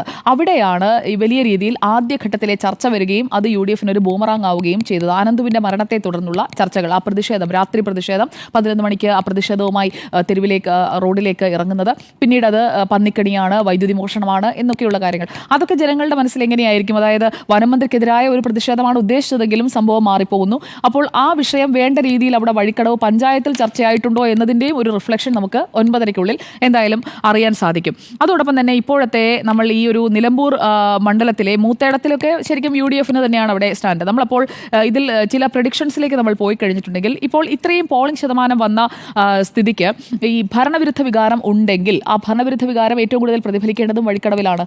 ആദ്യത്തെ പഞ്ചായത്തിൽ തന്നെ അതിൻ്റെ ഒരു പ്രതിഫലനം കാണേണ്ടി വരും. അവിടെ M സ്വരാജും PV അൻവറും കൃത്യമായി വോട്ടുകൾ നേടുകയാണെന്നുണ്ടെങ്കിൽ, അതായത് സ്പ്ലിറ്റായി പോയതിനു ശേഷം UDFിലേക്ക് പോകേണ്ട വോട്ടുകൾ അത് അൻവറിനാണ് കിട്ടുന്നത് എങ്കിൽ, വഴിക്കടവും മൂത്തേടവും UDFിനാണല്ലോ കൂടുതൽ പ്രോമിനൻസ്. അപ്പോൾ അവിടെ അൻവറിന് കൃത്യമായിട്ട് ആ വോട്ടുകൾ പിടിക്കാൻ സാധിച്ചിട്ടുണ്ട് എന്നുണ്ടെങ്കിൽ പിന്നീട് അങ്ങോട്ട് സ്വരാജിന് കുറച്ച് എളുപ്പമാകാനുള്ളൊരു സാധ്യതയെ നമുക്ക് തള്ളിക്കളയാൻ കഴിയില്ല എന്നാണ് ഞാൻ മനസ്സിലാക്കുന്നത്. മൂത്തേടം പഞ്ചായത്ത് ഞാൻ വിടുകയാണ്. കാരണം അത് ലീഗ് എന്ത് വില കൊടുത്തും ലീഗും UDF, അതായത് UDF സംവിധാനത്തിൽ മൂത്തേടം പഞ്ചായത്ത് നമ്മൾ കൂടുതൽ പ്രഡിക്ഷൻസിലേക്ക് പോകേണ്ടതില്ല. അതൊരു UDFിൻ്റെ കൃത്യമായിട്ടുള്ളൊരു കോട്ടയാണ്. അവിടെ അത്ഭുതങ്ങളായിരിക്കും. ഇപ്പോൾ സ്വരാജോ അല്ലെങ്കിൽ അൻവറോ അവിടെ വോട്ട് കൂടുതൽ പിടിച്ചാൽ അത് അത്ഭുതമെന്നേ നമുക്ക് പറയാൻ കഴിയും. ഉറച്ച വോട്ടുകളാണ് മൂത്തേടം, അതുകൊണ്ട് തന്നെ നമുക്ക് വിടാം. ഞാൻ നോക്കിക്കാണുന്നത് മറ്റൊരു പ്രധാനപ്പെട്ട കാര്യം കന്നി വോട്ടർമാരാണ്. കന്നി വോട്ടർമാരായിട്ടുള്ള ഫ്രഷ് വോട്ടേഴ്സ് ഉണ്ട്. ആ ഫ്രഷ് വോട്ടേഴ്സിൽ തന്നെ പെൺകുട്ടികളുണ്ട്. ആ പെൺകുട്ടികൾ ആർക്കായിരിക്കും? കാൻഡിഡേറ്റ് എന്ന നിലയിൽ അവരുടെ ചോയ്സ് ആരായിരിക്കും? അവർക്ക് PV അൻവർ ഉയർത്തുന്ന വിഷയങ്ങളാണോ അതോ M സ്വരാജ് എന്ന് പറയുന്ന ഒരു കാൻഡിഡേറ്റ് ആയിരിക്കുമോ അവർക്ക് താല്പര്യം എന്നുള്ളത് കൂടി നമ്മൾ കാണേണ്ടിയിരിക്കുന്നു. കാരണം ക്യാമ്പയിനിൽ നമ്മൾ കണ്ടത് M സ്വരാജിനെ ഫേവർ ചെയ്യുന്ന ഒരുപാട് പ്രതികരണങ്ങളാണ്, പ്രത്യേകിച്ചും ഈ കന്നി വോട്ടർമാരായ പെൺകുട്ടികളുടേത്. ആ രീതിയിൽ അത് വന്നിട്ടുണ്ടെന്നുണ്ടെങ്കിൽ അതും ഒരു ഡിസിസീവ് ഫോഴ്സ് ആയിട്ട് മാറുമെന്നാണ് ഞാൻ കരുതുന്നത്. അങ്ങനെയാണെങ്കിൽ വോട്ട് കൂടുതൽ വന്നിട്ടുണ്ട്. 3,800 ഞാൻ മനസ്സിലാക്കുന്നത് കന്നി വോട്ടർമാർ. അതിൽ നിന്ന് ഒരു 1.5%, ഒരു 1,500 വോട്ട് കിട്ടിയാൽ മതി. M സ്വരാജിലേക്ക് അത് ആഡ് ചെയ്യുകയാണെങ്കിൽ അത് പഴയ കണക്കുകളിലൊന്നും പെടാത്ത വോട്ടുകളാണ്. ആ ഒരു 1.5% വരുമോ എന്നുള്ളത് നമുക്ക് നോക്കാം. അതോടൊപ്പം തന്നെ ഈ തെരഞ്ഞെടുപ്പിൽ ചർച്ചയായതാണ് ലൈഫ് ചർച്ചയായി, അതുപോലെ തന്നെ പെൻഷൻ ചർച്ചയായി, അങ്ങനെ പല പല വിഷയങ്ങൾ. അപ്പോൾ ആ വിഷയങ്ങൾ വെച്ചുകൊണ്ടുള്ള വോട്ട് അത് പൊളിറ്റിക്കൽ വോട്ടാണ്. ആ പൊളിറ്റിക്കൽ വോട്ട് ഷിഫ്റ്റ് ആയിട്ടുണ്ടോ? അത് അൻവറിനെ കൊണ്ടുപോകാൻ സാധിച്ചിട്ടുണ്ടോ? കാരണം അൻവറിനെ പോലെ തന്നെ M സ്വരാജും അതേ കാര്യത്തിൽ തന്നെയാണ് നിൽക്കുന്നത്. അൻവർ ഇടതുപക്ഷത്തിന്റെ MLA ആയിരുന്നു. ആ MLA എന്തൊക്കെ കാര്യങ്ങളാണ് ഈ വീടുകളുമായി ബന്ധപ്പെട്ട് ചെയ്തു കൊടുത്തിട്ടുള്ളത്? അതെല്ലാം ഇടതുപക്ഷം ചെയ്തു കൊടുത്തു എന്ന രീതിയിലായിരിക്കുമല്ലോ ആ മണ്ഡലത്തിൽ വന്നിട്ടുണ്ടാവും. അപ്പോൾ അവർ അതിന്റെ തുടർച്ചയ്ക്കായി അൻവറിന് ചെയ്യണോ അതോ സ്വരാജിന് ചെയ്യണോ എന്ന് ചിന്തിച്ചിട്ടുണ്ടെങ്കിൽ അവിടെയും കൃത്യമായിട്ടുള്ള ഒരു 2% എങ്കിലും ഇടതുപക്ഷത്തിന് പ്രതീക്ഷിക്കാവുന്ന വോട്ടുകളാണ്. എൻ്റെ ഒരു അനുമാനമാണ്. ഒരു 2% കിട്ടും. അതാണ് പറഞ്ഞത്. ഒന്നുകിൽ MLA ആയിരുന്ന അൻവറിന് അല്ലെങ്കിൽ സ്വരാജിന് ആ ഒരു 2% എന്ന് പറയുന്നത് ഡിസിസീവാണ്. അതുകൊണ്ടാണ് ഞാൻ അൻവറിനെ എഴുതി തള്ളാത്തത്. ആ 2% അൻവറിലേക്ക് പോകാനുള്ള സാധ്യതയുണ്ട്. അതുപോലെ തന്നെ സ്വരാജിലേക്ക് ഇടതുപക്ഷം തുടരട്ടെ എന്നുള്ള രീതിയിലാണെങ്കിൽ സ്വരാജിലേക്ക് പോകാനുള്ള ഒരു സാധ്യതയും അവിടെ നമുക്ക് കാണാം. അതോടൊപ്പം തന്നെ MV ഗോവിന്ദൻ മാസ്റ്റർ അടക്കം അവസാന ഘട്ടത്തിൽ ഫോക്കസ് ചെയ്ത ജമാഅത്തെ ഇസ്ലാമി ഇഫക്റ്റാണ്. ജമാഅത്തെ ഇസ്ലാമി ഇഫക്റ്റ് വന്നു കഴിയുമ്പോഴാണ് ഈ മോഹൻ ജോർജ് പറഞ്ഞതുപോലെ മലയോര ക്രൈസ്തവരുടേതടക്കമുള്ള വോട്ടുകൾ, ആ വോട്ടുകൾ UDFിലേക്ക് പോകേണ്ട വോട്ടുകൾ, മോഹൻ ജോർജ് പറഞ്ഞ കാര്യത്തിന് അദ്ദേഹം തന്നെ പാർട്ടിക്ക് വിശദീകരണമൊക്കെ കൊടുത്തിട്ടുണ്ട്. എന്താണ് അദ്ദേഹം ഉദ്ദേശിച്ചതെന്ന് അദ്ദേഹം പറഞ്ഞ ഭാഗങ്ങളിൽ പൂർണ്ണമായും അദ്ദേഹത്തിന് പറഞ്ഞൊപ്പിക്കാൻ സാധിക്കാതെ പോയതാണ്. നേരത്തെ ജിമ്മി ജെയിംസ് സൂചിപ്പിച്ചതുപോലെ അദ്ദേഹത്തിന് ഈ തെരഞ്ഞെടുപ്പുകളെ നേരിട്ട് അല്ലെങ്കിൽ ഇതുപോലുള്ള ഒരു വലിയ തെരഞ്ഞെടുപ്പിന്റെ ഭാഗമായി അങ്ങനെ ഒരു അനുഭവ പരിചയമുള്ള ആളോ അല്ലെങ്കിൽ വോട്ടുകൾ വരുന്നത് എവിടെ നിന്നൊക്കെയാണ്, ഏതൊക്കെ പോക്കറ്റിൽ നിന്നാണ് ഈ പാർട്ടിയിൽ എന്നുള്ളതും കൃത്യമായിട്ട് അദ്ദേഹത്തിന് ഒരു പക്ഷേ അനുമാനിക്കാൻ കഴിഞ്ഞിട്ടുണ്ടാകില്ല. അദ്ദേഹം മലയോര വോട്ടുകളുടെ ആ ഒരു ലാർജ് ചങ്കിൽ നിന്നും തനിക്ക് വരേണ്ടത് അല്ലെങ്കിൽ പൂർണ്ണമായും തനിക്ക് വരുമെന്നാണല്ലോ അദ്ദേഹവും പാർട്ടിയും മുന്നണിയും ഒക്കെ പ്രതീക്ഷിക്കുക. അപ്പോൾ അങ്ങോട്ടേക്ക് വരുന്ന ആ വോട്ടുകളിൽ ഒരു ഭാഗം UDF-ലേക്ക് പോയിട്ടുണ്ട്. അത് VS ജോയ്, അതുപോലെ തന്നെ ചാണ്ടി ഉമ്മന്റെ ക്യാമ്പയിൻ, അങ്ങനെ പല പല ഫാക്ടറുകൾ കൊണ്ട് UDF-ലേക്ക് പോയിട്ടുണ്ടാകാം എന്നതാണ് അദ്ദേഹം ഉദ്ദേശിച്ചത് എന്നതാണ്. അതെ, ക്രിസ്ത്യൻ വോട്ട്. അങ്ങനെയാണ് മോഹൻ ജോർജ് പറഞ്ഞതെന്നാണ് അദ്ദേഹം പാർട്ടിക്ക് നൽകിയിരിക്കുന്ന വിശദീകരണം. ഈ സ്ഥാനാർത്ഥി ഇഫക്റ്റ് അടക്കം PV അൻവർ ആന്റി ഇൻകംബൻസി സ്ഥാനാർത്ഥി ഇഫക്റ്റ്, ഈ 3 കാര്യങ്ങളാണ് അവിടെ മേജറായി തന്നെ പ്രതിഫലിക്കുക എന്നാണ് ഞാൻ കരുതുന്നത്. അപ്പോൾ അവിടെ പൂർണ്ണമായും ഇപ്പോൾ 15,000 അല്ലെങ്കിൽ 15,000-ന് മുകളിലേക്ക് 22,000 വരെ, അത്രയുമാണ് UDF-ന്റെ ഒരു ഭൂരിപക്ഷ കണക്കായിട്ട് ഞാൻ മനസ്സിലാക്കുന്നത്. അപ്പോൾ അത്ര വരെ പോകുമോ എന്ന ഒരു ആശങ്ക ഇപ്പോൾ UDF കേന്ദ്രങ്ങളിലുണ്ട്. അല്ലാത്ത പക്ഷം ഇപ്പോൾ തന്നെ അവരൊരു കൃത്യമായിട്ടുള്ള ഒരു ഫിഗർ പറഞ്ഞേനെ. നേരത്തെ പറഞ്ഞ പഞ്ചായത്ത് തിരിച്ചുള്ള ഭൂരിപക്ഷത്തിൽ നിന്നും അവർ താഴേക്ക് ഇറങ്ങുന്നു എന്നതിൻ്റെ അർത്ഥം അവിടെ കൃത്യമായി വോട്ട് മറിഞ്ഞിട്ടുണ്ട്, അല്ലെങ്കിൽ വോട്ടുകൾ ഉദ്ദേശിച്ച കേന്ദ്രങ്ങളിൽ കൃത്യമായി പോൾ ചെയ്യപ്പെട്ടിട്ടില്ല എന്നതിൻ്റെ ഒരു സൂചനയാണ്. പക്ഷേ ഇനിയിപ്പോൾ മണിക്കൂറുകൾ മാത്രമേ ഉള്ളൂ. കൃത്യം 10-12 മണിക്കൂർ കഴിഞ്ഞിട്ടുണ്ടെങ്കിൽ ആദ്യ ഫലസൂചന വരേണ്ട സമയമാവുകയാണ്. അപ്പോൾ അതിനായി നമുക്ക് കാത്തിരിക്കാം. നിലവിൽ ഉദ്വേഗമുണ്ട്. അത് ഏതൊക്കെ പോക്കറ്റുകളിൽ എങ്ങനെയൊക്കെ പോൾ ചെയ്തിട്ടുണ്ട് എന്നുള്ള ഒരു ആശങ്ക എല്ലാവർക്കും ഇപ്പോഴുണ്ട്. PV അൻവർ അതിൽ ഒരു ഡിസിസീവായിട്ടുള്ള ഒരു റോൾ വഹിക്കാനുള്ള എല്ലാ സാധ്യതയും ഇപ്പോഴും നിലനിൽക്കുന്നുണ്ട്. 5000-ലേക്കൊക്കെ അൻവർ താഴുമോ? താഴ്ന്നാൽ പിന്നെ അൻവർ ഈ രാഷ്ട്രീയത്തിൽ തുടരുന്നതിൽ, അല്ലെങ്കിൽ അൻവർ അവിടെ പറഞ്ഞ കാര്യങ്ങൾക്ക് ഒരു മൂല്യവുമില്ല എന്നതിന്റെ കൂടി ഒരു വിധിയെഴുത്തായിട്ട് അത് മാറും. അങ്ങനെ സംഭവിക്കില്ല എന്നാണ് ഞാൻ കരുതുന്നത്. ഈ BJP 8,500 വോട്ട് നിലനിർത്തുമെന്നാണോ സുജയ പറയുന്നത്? 8,500 വോട്ട് നിലനിർത്തുമോ എന്നതല്ല, മോഹൻ ജോർജ് എന്ന് പറയുന്ന കാൻഡിഡേറ്റിന്, അതുകൊണ്ടാണ് ഞാൻ പറഞ്ഞത് സ്ഥാനാർത്ഥി എന്ന് പറയുന്നത് ഒരു ഘടകമാണ്. ഗിരീഷ് അവിടെ മത്സരിക്കുമ്പോൾ ഗിരീഷിനെ ആ മണ്ഡലത്തിൽ രാഷ്ട്രീയ രംഗത്ത് അല്ലെങ്കിൽ പൊതുപ്രവർത്തന രംഗത്ത് ഈ സംവിധാനവുമായി, NDA സംവിധാനവുമായി BDJസുമായി ഒക്കെ ചേർന്ന് പ്രവർത്തിക്കുന്ന ആളെന്ന നിലയിലാണ് ഗിരീഷിനെ അവിടെ റെക്കഗ്നൈസ് ചെയ്യുന്നത്. അതുപോലെ തന്നെ കഴിഞ്ഞ തവണ മത്സരിച്ച സ്ഥാനാർത്ഥികളായാലും അവരെയൊക്കെ റെക്കഗ്നൈസ് ചെയ്യുന്നത് അങ്ങനെയാണ്. പക്ഷേ ഈ സ്ഥാനാർത്ഥി ഏറ്റവും ഒടുവിലാണ്, അതായത് സ്ഥാനാർത്ഥി പ്രഖ്യാപനത്തിൻ്റെ അന്ന് മാത്രം പാർട്ടിയിലേക്ക് വരുന്ന, അങ്ങനെ ഉൾപ്പെടുന്ന ഒരാളാണ്. അപ്പോൾ എത്രമാത്രം അദ്ദേഹത്തെ ഒരു പാർട്ടി സംവിധാനത്തിന്റെ ഭാഗമായിട്ട് ആ മണ്ഡലത്തിലാകെ പരിചയപ്പെടുത്താൻ സാധിച്ചിട്ടുണ്ട് എന്നതൊരു ഘടകമാണ്. അപ്പോൾ പരിചിതമായ മറ്റൊരാൾക്ക് അങ്ങനെ ആ രീതിയിൽ അൻവറിലേക്കൊക്കെ പോകാനുള്ള സാധ്യത നമുക്ക് തള്ളിക്കളയാൻ കഴിയില്ല. 8,000 എന്ന് പറയുന്നത് അവിടെ കിട്ടേണ്ട വോട്ടുകളാണ്. അത് കിട്ടിയില്ലെങ്കിൽ പാർട്ടി സ്ഥാനാർത്ഥി തന്നെ പറയുന്നത് വരേണ്ടിയിരുന്ന വോട്ടുകൾ മറിച്ചു കുത്തപ്പെട്ടു എന്ന് അല്ല, അത് അദ്ദേഹം പറഞ്ഞത്, അദ്ദേഹം പാർട്ടിക്ക് വിശദീകരണം കൊടുത്തിട്ടുണ്ട്. അദ്ദേഹം പറഞ്ഞത്, പാർട്ടി കേന്ദ്രങ്ങൾ തന്നെ വ്യക്തമാക്കുന്നത്, തനിക്ക് വരേണ്ടതെന്ന് അദ്ദേഹം ഉദ്ദേശിച്ചത് മലയോര വോട്ടുകളാണ്. ആ മലയോര വോട്ടുകളിൽ ഒരു ഭാഗം UDF-ലേക്ക് പോയിട്ടുണ്ട്. വോട്ടുകൾ എന്ന് കരുതിയ വോട്ടുകൾ UDF-ലേക്ക് പോയി. അതായത് പാർട്ടി വോട്ടുകൾ എന്ന് അതിന് അർത്ഥമില്ല കേട്ടോ. BJPക്ക് വരേണ്ടിയിരുന്ന, അതാണ് വരേണ്ടിയിരുന്ന അല്ലെങ്കിൽ കിട്ടുമെന്ന് പ്രതീക്ഷിച്ചിരുന്ന പ്രതീക്ഷിത വോട്ടുകൾ എന്ന് പറയാം. ആ പ്രതീക്ഷിത വോട്ടുകളിൽ ഒരു ഭാഗം UDF-ലേക്ക് പോയിട്ടുണ്ടാകാൻ സാധ്യതയുണ്ട്. അതാണ് അദ്ദേഹത്തിന്റെ അനുമാനം. അത് BJPയുടെ വോട്ടുകൾ അല്ലെങ്കിൽ കേഡർ വോട്ടുകൾ എന്ന് അദ്ദേഹം പറഞ്ഞിട്ടില്ല. അത് 8,500-ൽ BJPക്ക് കിട്ടിയ വോട്ടുകളിൽ കുറവ് സംഭവിച്ചാൽ മോഹൻ ജോർജ് പറഞ്ഞത് ശരിയാണെന്ന് പറയേണ്ടി വരും. കഴിഞ്ഞ തവണ ഈ 8,000-ത്തിലധികം വോട്ടുകൾ കിട്ടിയത് അവിടുത്തെ സ്ഥാനാർത്ഥിയുടെ മികവുണ്ട്. അതുപോലെ തന്നെ ഒരു സംവിധാനത്തിന്, NDA എന്ന് പറയുന്ന ഒരു സംവിധാനത്തിന്, നരേന്ദ്രമോദി ഫാക്ടറിനൊക്കെ കിട്ടുന്ന വോട്ടുകളാണ്. എന്നാൽ ഇത്തവണ മറ്റു വിഷയങ്ങളിലേക്ക് കൂടി ആളുകൾ തിരിഞ്ഞിട്ടുണ്ട്. പ്രത്യേകിച്ചും PV അൻവർ അവിടെ ഒരു ഫാക്ടറായി നിൽക്കുകയാണ്. അപ്പോൾ ആ രീതിയിൽ വോട്ടുകൾ മാറിയിട്ടുണ്ടാകാനുള്ളൊരു സാധ്യതയും തള്ളിക്കളയാൻ കഴിയില്ല. പക്ഷേ അവിടെ ഒരു പാർട്ടി അപ്പാടെ വോട്ടെടുത്ത് മറിച്ച് അപ്പുറത്ത് കോൺഗ്രസ് കൊടുത്തു ഞാൻ കരുതുന്നില്ല. കഴിഞ്ഞ 8,000 വോട്ട് കുറവാണ്. 12,000 നിന്ന് കുറയുന്നു.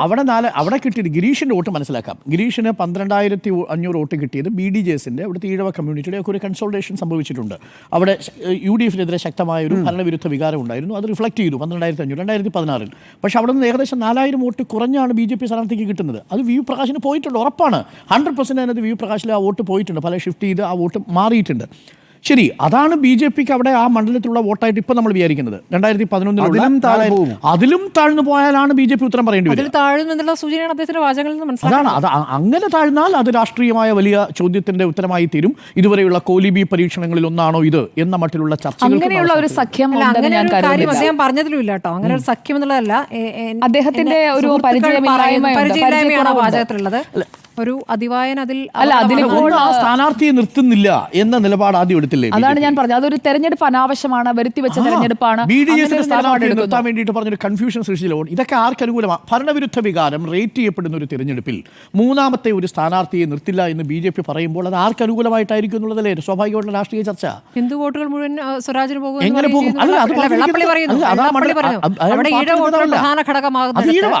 അത് ഈഴവ കമ്മ്യൂണിറ്റി എന്ന് കണ്ടോളൂ. അതിനെങ്ങനെ BJP ആയിട്ട് കാണാൻ പറ്റുക? വെള്ളാപ്പള്ളി നടേശൻ BJPയുടെ പ്രതിനിധി. തുഷാർ വെള്ളാപ്പള്ളി പറയട്ടെ. തുഷാർ വെള്ളാപ്പള്ളിയാണ് പറയുന്നത് BDJസിന്റെ വോട്ടുകൾ പോയി.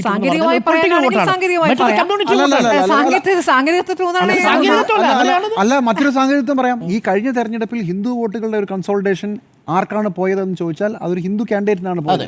ഇത്തവണ CPM ഒരു ഹിന്ദു കാൻഡിഡേറ്റിനെ കാൻഡിഡേറ്റ് നിർത്തിയാൽ BJP ഒരു സ്ഥാനാർത്ഥിയെ വേണ്ടെന്ന് വെക്കുകയും അവസാനം ഒരു ക്രിസ്ത്യൻ കാൻഡിഡേറ്റിനെ നിർത്തുകയും ചെയ്യുമ്പോൾ അത് അവരെ സഹായിക്കാനാണെന്നും ഊഹിക്കുന്നതിൽ തെറ്റെന്നും പറയാൻ പറ്റില്ല. അതാണ് ഇതിനകത്ത് പ്രധാനപ്പെട്ട ചോദ്യം. അല്ലാതെ യുഡിഎഫിനെ സഹായിക്കാൻ വേണ്ടിയിട്ടല്ല. ഒരു നിമിഷം, കഴിഞ്ഞ തവണ കിട്ടിയ പരമാവധി വോട്ട് 8,500 ആണല്ലോ. ഹിന്ദു സ്ഥാനാർത്ഥിക്ക് പോയതിനു ശേഷവും കിട്ടിയ 8,500 അല്ലേ? ആ വോട്ട് BJP കണ്ടാൽ മതി. അതെ, BJP ആ 8,500 നോക്കൂ, കഴിഞ്ഞ തവണ ഹിന്ദു സ്ഥാനാർത്ഥിക്ക് പോയ 4,000 വോട്ട് ഹിന്ദു സ്ഥാനാർത്ഥിക്ക് പോയി, VV പ്രകാശിന് പോയി. അപ്പൊ 12,500 ആ 4,000 സ്വരാജിന് വന്നാൽ പോലും ഈ 8,500 അവിടെ കാണണ്ടേ BJP? 8,500 വോട്ട് കാണണം. ഒരു ക്രിസ്ത്യൻ സ്ഥാനാർത്ഥിയെ അവിടെ നിർത്തിയാൽ ചിലപ്പോൾ അതിന്റെ ഗുണം ഇടതുമുന്നണി കൊണ്ടുപോകും എന്നുള്ളതും ഒരു യാഥാർത്ഥ്യമാണ്. അല്ല, ഈ 8,500 അങ്ങനെ കണ്ടില്ല, ആർക്കറിയാം? 8,500 തന്നെ നിലനിന്നാൽ ഞാൻ പറയില്ല അവിടെ ആ അർത്ഥത്തിൽ വോട്ട് മറിഞ്ഞു എന്ന് പറയില്ല. അത് തീർച്ചയായിട്ടും VV പ്രകാശിന് അനുകൂലമായിട്ട് വോട്ട് ചെയ്ത കമ്മ്യൂണിറ്റി വോട്ടുകൾ ഇത്തവണ സ്വരാജിലേക്ക് പോയിട്ടുണ്ട്. പക്ഷെ അവിടെയും ആ വോട്ട് ചെയ്യാതിരിക്കാൻ വേണ്ടി വലിയ ശക്തമായ പ്രചരണം നടത്തിയെന്ന് നമ്മൾ ഓർമ്മിക്കണം. ആ ഘട്ടത്തിലും സ്വരാജിനെതിരെയുള്ള വലിയ ഞാനൊരു കാര്യം പറഞ്ഞോട്ടെ. ഇവിടെ ഹിന്ദു വോട്ടുകളുടെ ഒരു ഏകീകരണം സ്വരാജിലേക്ക് സംഭവിക്കാനുള്ള മറ്റൊരു റീസൺ കൂടിയുണ്ട്. കാരണം UDF ജമാഅത്തെ ഇസ്ലാമിയെ കൂടെ കൂട്ടി എന്ന പ്രചാരണം അത് ഏൽക്കുകയാണെന്നുണ്ടെങ്കിൽ മറുഭാഗത്ത് ഹിന്ദു വോട്ടുകൾ ഏകീകരിക്കും. അതൊരു സ്വാഭാവിക പ്രക്രിയയാണ്. അതിന്റെ അർത്ഥം BJP സഖ്യമുണ്ടാക്കിയെന്നോ അല്ലെങ്കിൽ BJP വോട്ടുകൾ മറിച്ചോ എന്നല്ല. അതൊരു സ്വാഭാവികമായി സംഭവിക്കുന്ന കാര്യങ്ങളാണ്. ജമാഅത്തെ ഇസ്ലാമിയെ കൂടെ സ്ഥാനാർത്ഥി പറയുന്ന കാര്യം ഏറ്റു പറയുന്നത് നമ്മൾ മുഖവിലേക്ക് എടുക്കേണ്ടത്? അല്ല, സ്ഥാനാർത്ഥി പറയുന്നതിന് അപ്പുറം ആ സ്ഥാനാർത്ഥി കൃത്യമായ വിശദീകരണം പാർട്ടിക്ക് കൊടുത്തതിന്റെ അടിസ്ഥാനത്തിലാണല്ലോ ഞാൻ താങ്കളോട് സ്ഥാനാർത്ഥി നമ്മളോട് ഓപ്പണായി പറയുന്നു.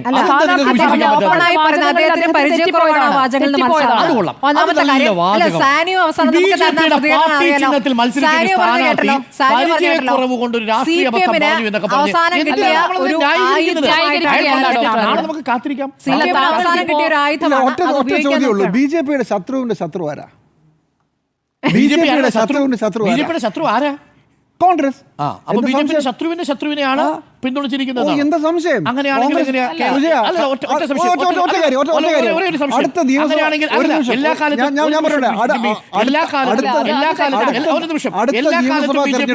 എല്ലാ കാലത്തും BJPയുടെ രാഷ്ട്രീയ ശത്രു കോൺഗ്രസ് ആയിരുന്നു. ആയിക്കൊള്ളുന്നില്ല. ഇപ്പോൾ എല്ലാ കാലത്തും ആയിക്കൊള്ളുന്നില്ല. ഏറ്റവും കൂടുതൽ ആളുകൾ കൊല ചെയ്യപ്പെട്ടത് BJP ക്യാമ്പിലും ഏറ്റവും കൂടുതൽ രാഷ്ട്രീയ സഖ്യങ്ങൾ ഉണ്ടാക്കിയത് ഏത് പാർട്ടിക്കെതിരെ? BJP. തെരഞ്ഞെടുപ്പിൽ ഒരു സ്ഥാനാർത്ഥിയെ ജയിപ്പിക്കണോ തോപ്പിക്കണോ ആര് ഭരണത്തിലോട്ടും തീരുമാനിക്കുന്നത് എത്ര പേർ ആരെയൊക്കെ കൊന്നു നോക്കിയിട്ടല്ല. അതല്ല രാഷ്ട്രീയം. അതല്ല രാഷ്ട്രീയം. ഞാൻ ഇവിടുത്തെ കാര്യം പറഞ്ഞത്. ഈ തെരഞ്ഞെടുപ്പിലും ഈ വരാൻ പോകുന്ന നിയമസഭാ തെരഞ്ഞെടുപ്പിലും കോൺഗ്രസ് ജയിക്കണ്ട എന്നുള്ളത്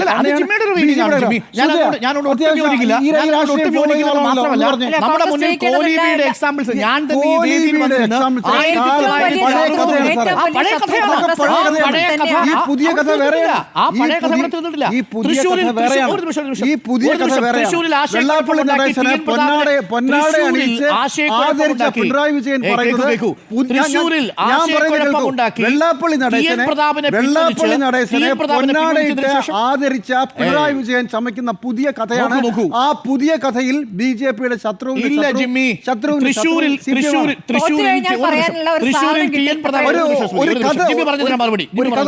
തൃശ്ശൂരിലെ ലോക്സഭാ തെരഞ്ഞെടുപ്പിൽ ഈ കോൺഗ്രസ് വോട്ടുകൾ എങ്ങോട്ടാ പോയത്? കോൺഗ്രസ് വോട്ടുകൾ BJPക്ക് അനുകൂലമായി പോയിട്ടുണ്ട്. അല്ല, ഞാൻ വേറെ കാര്യം ചോദിച്ചോട്ടെ. ആറ്റിങ്ങലില് CPM വോട്ട് അങ്ങോട്ടാ പോയത്. ആറ്റിങ്ങലില് CPM എങ്ങനെ പോയി? രണ്ടാം സ്ഥാനത്ത് അവിടെ ആരാ? അല്ല, CPM ആറ്റിങ്ങൽ CPM വോട്ടിൽ എങ്ങോട്ടാ പോയത്? CPMന്റെ കണക്കില്ലേ? രണ്ടാം സ്ഥാനമോ മൂന്നാം സ്ഥാനമോ അല്ല. CPM വോട്ടുകൾ ചോർന്നു അല്ലെങ്കിൽ CPM വോട്ടുകൾ ആലപ്പുഴയിലും ആറ്റിങ്ങലിലും തൃശ്ശൂരിലെ പല ഭാഗങ്ങളിലും CPMന് ചെയ്യേണ്ടിയിരുന്ന വോട്ടുകൾ ഈഴവ കമ്മ്യൂണിറ്റിയിലും നഷ്ടപ്പെട്ടു എന്നുള്ളത് ദാറ്റ്സ് എ ഫാക്ട്. പക്ഷേ നഷ്ടപ്പെട്ടത് CPM വോട്ടുകൾ നഷ്ടപ്പെട്ടതിനെ നമ്മൾ പറയുന്നത് ഇപ്പൊ എന്താ? BJP വോട്ടുകൾ ചോർന്നതിനെ കുറിച്ചാ. ആർക്ക് പോയി എന്ന് പറയും? BJP വോട്ടുകൾ ചോർന്നതിനെ കുറിച്ച് എന്റെ ചോദ്യം ആർക്ക് പോയി?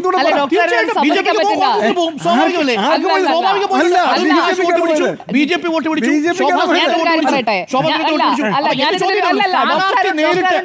വിയോജിപ്പുണ്ട്. അല്ല, ജിമ്മി ജെയിംസിന് കൊടുത്ത മറുപടി എനിക്ക് വിയോജിപ്പുണ്ട്. അതായത് ജിമ്മി ജെയിംസ് ചോദിച്ചത് എന്താണ്? ആ പോയ വോട്ട് എങ്ങോട്ടാ പോയത്? ആ പോയ വോട്ട് BJPയിലേക്ക് തന്നെയാണ് വന്നത്. വി മുരളീധരനാണ് ആ വോട്ട് കിട്ടിയത്. അത് ബൂത്ത് തിരിച്ചുള്ള കണക്ക് കണക്കുകളുണ്ട്. ബൂത്ത് തിരിച്ച് കണക്കെടുത്ത് നോക്കിയാൽ രണ്ടാം സ്ഥാനം നോക്കിയിട്ടാണ് വോട്ട്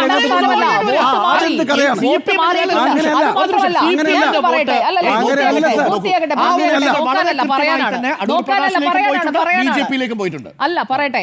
11 മണ്ഡലങ്ങളിൽ BJP ഈ കഴിഞ്ഞ ലോക്സഭാ തെരഞ്ഞെടുപ്പ് അനുസരിച്ച് നിയമസഭാ മണ്ഡലങ്ങളിൽ 1ാം സ്ഥാനത്ത്. 11-ൽ 1, 8-ൽ 2.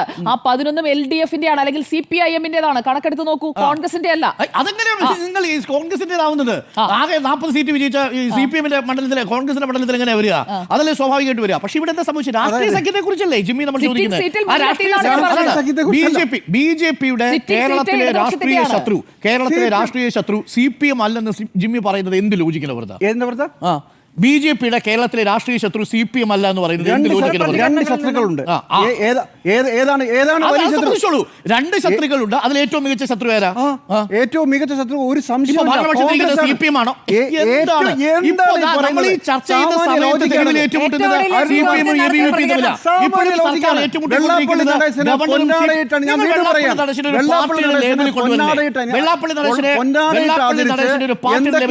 CPM-ന്റെ നേതാവ് മുഖ്യമന്ത്രി പറഞ്ഞത് അതിൽ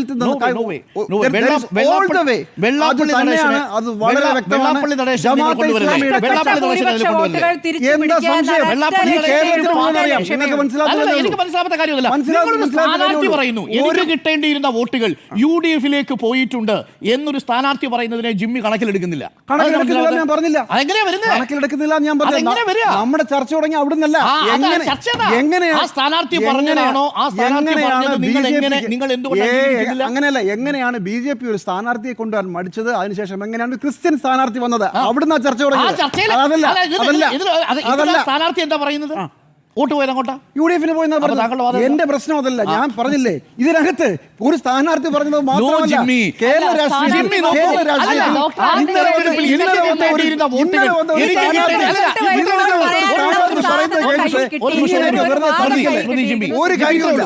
സ്ഥാനാർത്ഥി വന്ന് പറയുന്നു എന്റെ വോട്ടുകൾ പോയിരിക്കുന്നത്, എനിക്ക് കിട്ടേണ്ടിയിരുന്ന വോട്ടുകൾ പോയിരുന്നത് UDF-ലേക്കാണെന്ന് പറഞ്ഞു. സ്മൃതി ജിമ്മിയും പറയുന്നു അങ്ങനല്ല, ആ സ്ഥാനാർത്ഥിയെ നിർത്തിയത് LDF-ന് കൊടുക്കാനാണെന്ന് പറഞ്ഞു. എങ്കിൽ അത് സ്ഥാനാർത്ഥി അങ്ങനെ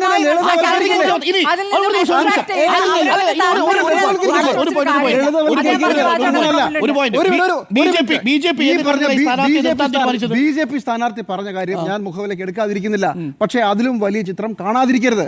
ഇതിനകത്തുള്ളൊരു പ്രധാനപ്പെട്ട കാര്യം BJP സ്ഥാനാർത്ഥിയെ വെക്കാൻ മടിച്ചതും അതിനുശേഷം ഒരു ക്രിസ്ത്യൻ സ്ഥാനാർത്ഥി വന്നതും ഹിന്ദു വോട്ടുകൾ കാര്യമായി സ്വരാജിലേക്ക് കോൺസെൻട്രേറ്റ് ചെയ്തതിനും പിന്നിൽ ഒരു താല്പര്യം ഉണ്ടാകാൻ സാധ്യതയുണ്ട്. BJP സ്ഥാനാർത്ഥി പറഞ്ഞ ഈ കാര്യം നാളെ ഇടതുമുന്നണി ഉപയോഗിക്കുമായിരിക്കും സ്വരാജ് ജയിച്ചില്ലെങ്കിൽ. അതൊക്കെ ശരി, അതൊക്കെ നടന്നോട്ടെ. പക്ഷേ ശത്രുവിന്റെ ശത്രു എന്നുള്ളത് ഒരു രാഷ്ട്രീയത്തിലെ നിർണായകമായ സാധനമാണ്. ജിമ്മിയെ സംബന്ധിച്ച് BJP-യുടെ ശത്രു കോൺഗ്രസ് ആണ്. പക്ഷേ നോക്കൂ, BJP കേരളത്തിന്റെ തെരഞ്ഞെടുപ്പ് ചരിത്രത്തിൽ ഏറ്റവും കൂടുതൽ സഖ്യം കൂടിയിട്ടുള്ളതും ഇതേ കോൺഗ്രസുമായിട്ട്. അത് പഴയ കാലമാണ്. പുതിയ കാലത്ത് എങ്ങനെയാണ് നമുക്ക് ചർച്ച ചെയ്യാം. നിലമ്പൂരിൽ ഭരണവിരുദ്ധ വികാരമാണല്ലോ പ്രധാനമായിട്ടും അലയടിക്കുന്നത്. നിലമ്പൂരിൽ ഭരണവിരുദ്ധ വികാരം ഉണ്ട് എന്നാണ് കോൺഗ്രസ് പ്രതീക്ഷിക്കുന്നത്. ആണല്ലോ BJP-യും പ്രതീക്ഷിക്കുന്നത് അങ്ങനെയാണല്ലോ. BJP പ്രതീക്ഷിക്കുന്നത് ഈ കാര്യത്തിൽ ഒരു കാരണവശാലും കോൺഗ്രസ് ഒരു ഉപതെരഞ്ഞെടുപ്പിലും ഇനി വരുന്ന നിയമസഭാ തെരഞ്ഞെടുപ്പിലും കോൺഗ്രസ് ജയിക്കാൻ പാടില്ല എന്നുള്ളതാണ് ബുദ്ധിയുള്ള ഏത് മൂന്നാമത്തെ പാർട്ടിക്കും തോന്നുന്നത്. അത്രയേ BJP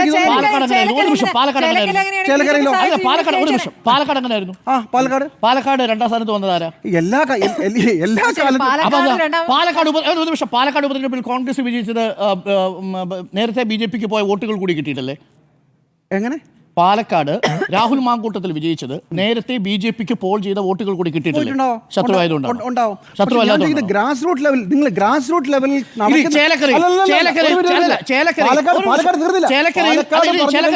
പാലക്കാട് പറഞ്ഞു കഴിഞ്ഞില്ല. ഗ്രാസ് റൂട്ട് ലെവലിൽ നിങ്ങൾ ഈ പറയുന്ന പോലത്തെ മൂവ്മെന്റുകൾ ഉണ്ടായിക്കൊള്ളണമെന്നില്ല. ഞാൻ വിശാലമായ ഒരു ഐഡിയ ആണ് പറഞ്ഞത്. ചരിത്രം BJP യോജിക്കില്ല. വോട്ടെടുത്ത് UDF അല്ല സ്മൃതി ജയിപ്പിച്ച ആ ഐഡിയക്ക് ചരിത്രത്തിന്റെ പിന്തുണയില്ല, വർത്തമാനകാലത്തിന്റെ പിന്തുണയില്ല. വർത്തമാനകാലത്തിന്റെ പാലക്കാട് പറയൂ, കേരളത്തിൽ- പാലക്കാട് പറയൂ, കേരളത്തിൽ പാലക്കാട് പറയൂ. ഈ 50 വർഷം പിന്നിലുള്ള ചരിത്രം എന്താണ്? പാലക്കാട് കോൺഗ്രസിനെ തോപ്പിക്കാൻ CPM വോട്ട് ചെയ്തോ? എന്തിനാണ് ഓർമ്മിപ്പിച്ചത്? പാലക്കാട് കോൺഗ്രസിനെ തോപ്പിക്കാൻ CPM വോട്ട് ചെയ്തോ? ഗ്രാസ് റൂട്ട് ലെവലിൽ കഥ വേറെയായിരുന്നു. എന്ത് അവിടെ എങ്ങനെ രാഹുൽ മാങ്കൂട്ടത്തിൽ 16 വോട്ടിന് ജയിക്കുന്നത്? രാഹുൽ മാങ്കൂട്ടത്തിൽ എവിടെയാ വോട്ട് കിട്ടിയത്? രാഹുൽ മാങ്കൂട്ടത്തിൽ അവിടെ കടന്നു കയറിയത് BJP ഞാൻ തിരിച്ചൊരു കാര്യം ചോദിക്കട്ടെ, ഈ തെരഞ്ഞെടുപ്പിൽ എന്തുകൊണ്ടാണ് സ്ഥാനാർത്ഥി നിർത്താൻ മടിച്ചത് BJP? ആദ്യം BDJS കൊടുത്തു, കേട്ടില്ല. BDJS വേണ്ടെന്ന് പറഞ്ഞു, BJP-ലേക്ക് പോയി. അവിടെ ക്രിസ്ത്യൻ വോട്ടുകളുടെ കൺസോളിഡേഷൻ, ഒരു നിമിഷം, മലയോര കർഷകരിൽ ക്രിസ്ത്യൻ വോട്ടുകളുടെ കൺസോളിഡേഷൻ BJP-ക്ക് കിട്ടുമെന്ന് കരുതി 12,500 എന്ന അവരുടെ ഭൂരിപക്ഷത്തിൽ നിന്ന് 12,500 വോട്ടിൽ നിന്ന് ആ വോട്ട് കൂട്ടാമെന്ന് BJP കരുതി. അതാണ് പാളീസായി പോയത്. അവർ UDF-ന് വോട്ട് കൊടുത്തു എന്നാണ് ഇപ്പോൾ BJP പാലക്കാട് UDF-ന് വോട്ട് ചെയ്തെന്നൊക്കെ പറഞ്ഞാൽ ആര് വിശ്വസിക്കാനാണ്? BJP ജയിക്കുമെന്ന് കരുതുന്ന സ്ഥലമാണ് പാലക്കാട്. അവരുടെ കണക്ക് എന്താ പറയുന്നത്? ബിജെപിയുടെ തന്നെ സ്റ്റഡി റിപ്പോർട്ട് എന്താ പറയുന്നത്? BJP-ക്ക് കിട്ടേണ്ടിയിരുന്ന വോട്ടുകൾ രാഹുൽ മാങ്കൂട്ടത്തിൽ പോയി. വോട്ടുകൾ വന്ന BJP വോട്ടല്ല അത്. അതാണ് ഞാൻ ഈ പറഞ്ഞത്. നിങ്ങൾ സഖ്യം എന്ന് പറയുമ്പോൾ അത് CPM-ലേക്ക് പോയിട്ടില്ല. സഖ്യം നല്ല അത് പോയത് എവിടെയാ? അത് UDF-ലേക്കാ പോയത്. അത് BJP UDF സഖ്യമല്ല.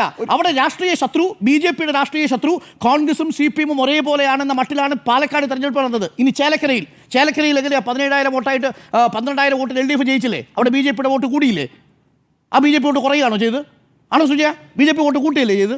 ശരി അപ്പൊ വർത്തമാനകാലത്തിൽ ചേലക്കര, പാലക്കാട് ചരിത്രത്തിൽ 1960 മുതൽ ഇന്നോളം ഒരിടത്തും അന്ന് മുതൽ ഇന്നോളം BJP-യും തെരഞ്ഞെടുപ്പിൽ മത്സരിക്കുന്നത് വിജയിക്കാനും വോട്ട് ഉയർത്താനും വേണ്ടിയാണ്, അല്ലാതെ ഇടതുപക്ഷത്തെയും എന്നാണ് വിശ്വസിച്ചിരുന്നത്. ഒരു നിമിഷം ഒരു കാര്യം കൂടെ പറയാം. 2016-ൽ BDJS-ന്റെ സ്ഥാനാർത്ഥി വന്നപ്പോൾ 12,000 വോട്ട് പിടിക്കുകയും അതിനുശേഷം BJP സ്ഥാനാർത്ഥി വരുമ്പോൾ അത് 8,000-ആയി മാറുകയും ഒരു തവണ കൂടി വീണ്ടും ഒരു പരീക്ഷണം നടത്തുമ്പോൾ കുറച്ചുകൂടെ ബുദ്ധിപരമായ ഒരു സ്ഥാനാർത്ഥിയെ നിർത്തുമായിരുന്നെങ്കിൽ അത് ഒരു കാരണവശാലും ഒരു ക്രിസ്ത്യൻ സ്ഥാനാർത്ഥി ആകുമായിരുന്നില്ല. അതിന് 2-3 കാരണങ്ങളുണ്ട്. ഒരു കാരണവശാലും BJP-യുടെ കയ്യിൽ നിന്ന് വോട്ടുകൾ ചോർന്നു പോകുന്നവർക്ക് മനസ്സിലായെങ്കിൽ അത് അവർ ചെയ്യില്ല എന്ന് മാത്രമല്ല ഒരു തവണ കൂടി സാമാന്യത്തിൽ ഒരു കാര്യം ആലോചിച്ച് നോക്കും. വീണ്ടും പറയുകയാണ്, ഈ അടുത്ത നിയമസഭാ തെരഞ്ഞെടുപ്പിൽ കോൺഗ്രസ് വീണ്ടും അധികാരത്തിൽ വന്നാൽ, അതോ CPM വീണ്ടും അധികാരത്തിൽ വന്നാൽ ഏതിലായിരിക്കും BJP-ക്ക് സാധ്യത? അതിന്റെ പേരിൽ CPM BJP-യുമായിട്ട് ബന്ധമുണ്ട് എന്ന മട്ടിലേക്ക് എങ്ങനെ കാര്യങ്ങൾ അവതരിപ്പിക്കാം? ഒരു കാര്യം കൂടി ഞാൻ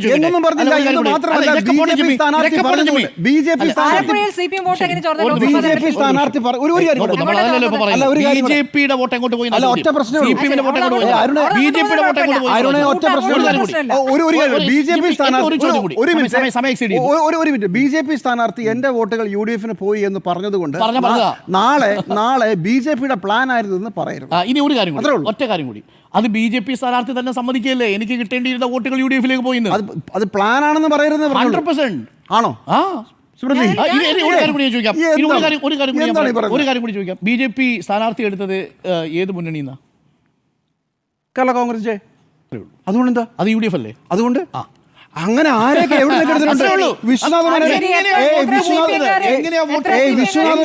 വിശ്വനാഥ മേനോൻ നിങ്ങളുടെ പാർട്ടിക്കാരനായിരുന്നു. എങ്ങനെ BJP സ്ഥാനാർത്ഥിയായത്? ഞാനും പറയാം.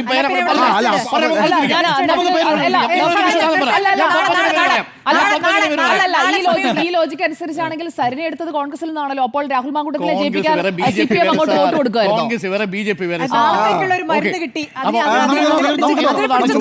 ഉദ്വേഗം ഉയർന്നോ എന്നുള്ളതാണ് ചോദ്യം. ഉദ്വേഗം ഉയർന്നിട്ടുണ്ട് എന്നുള്ളതാണ് 4 പേരുടെയും അഭിപ്രായം.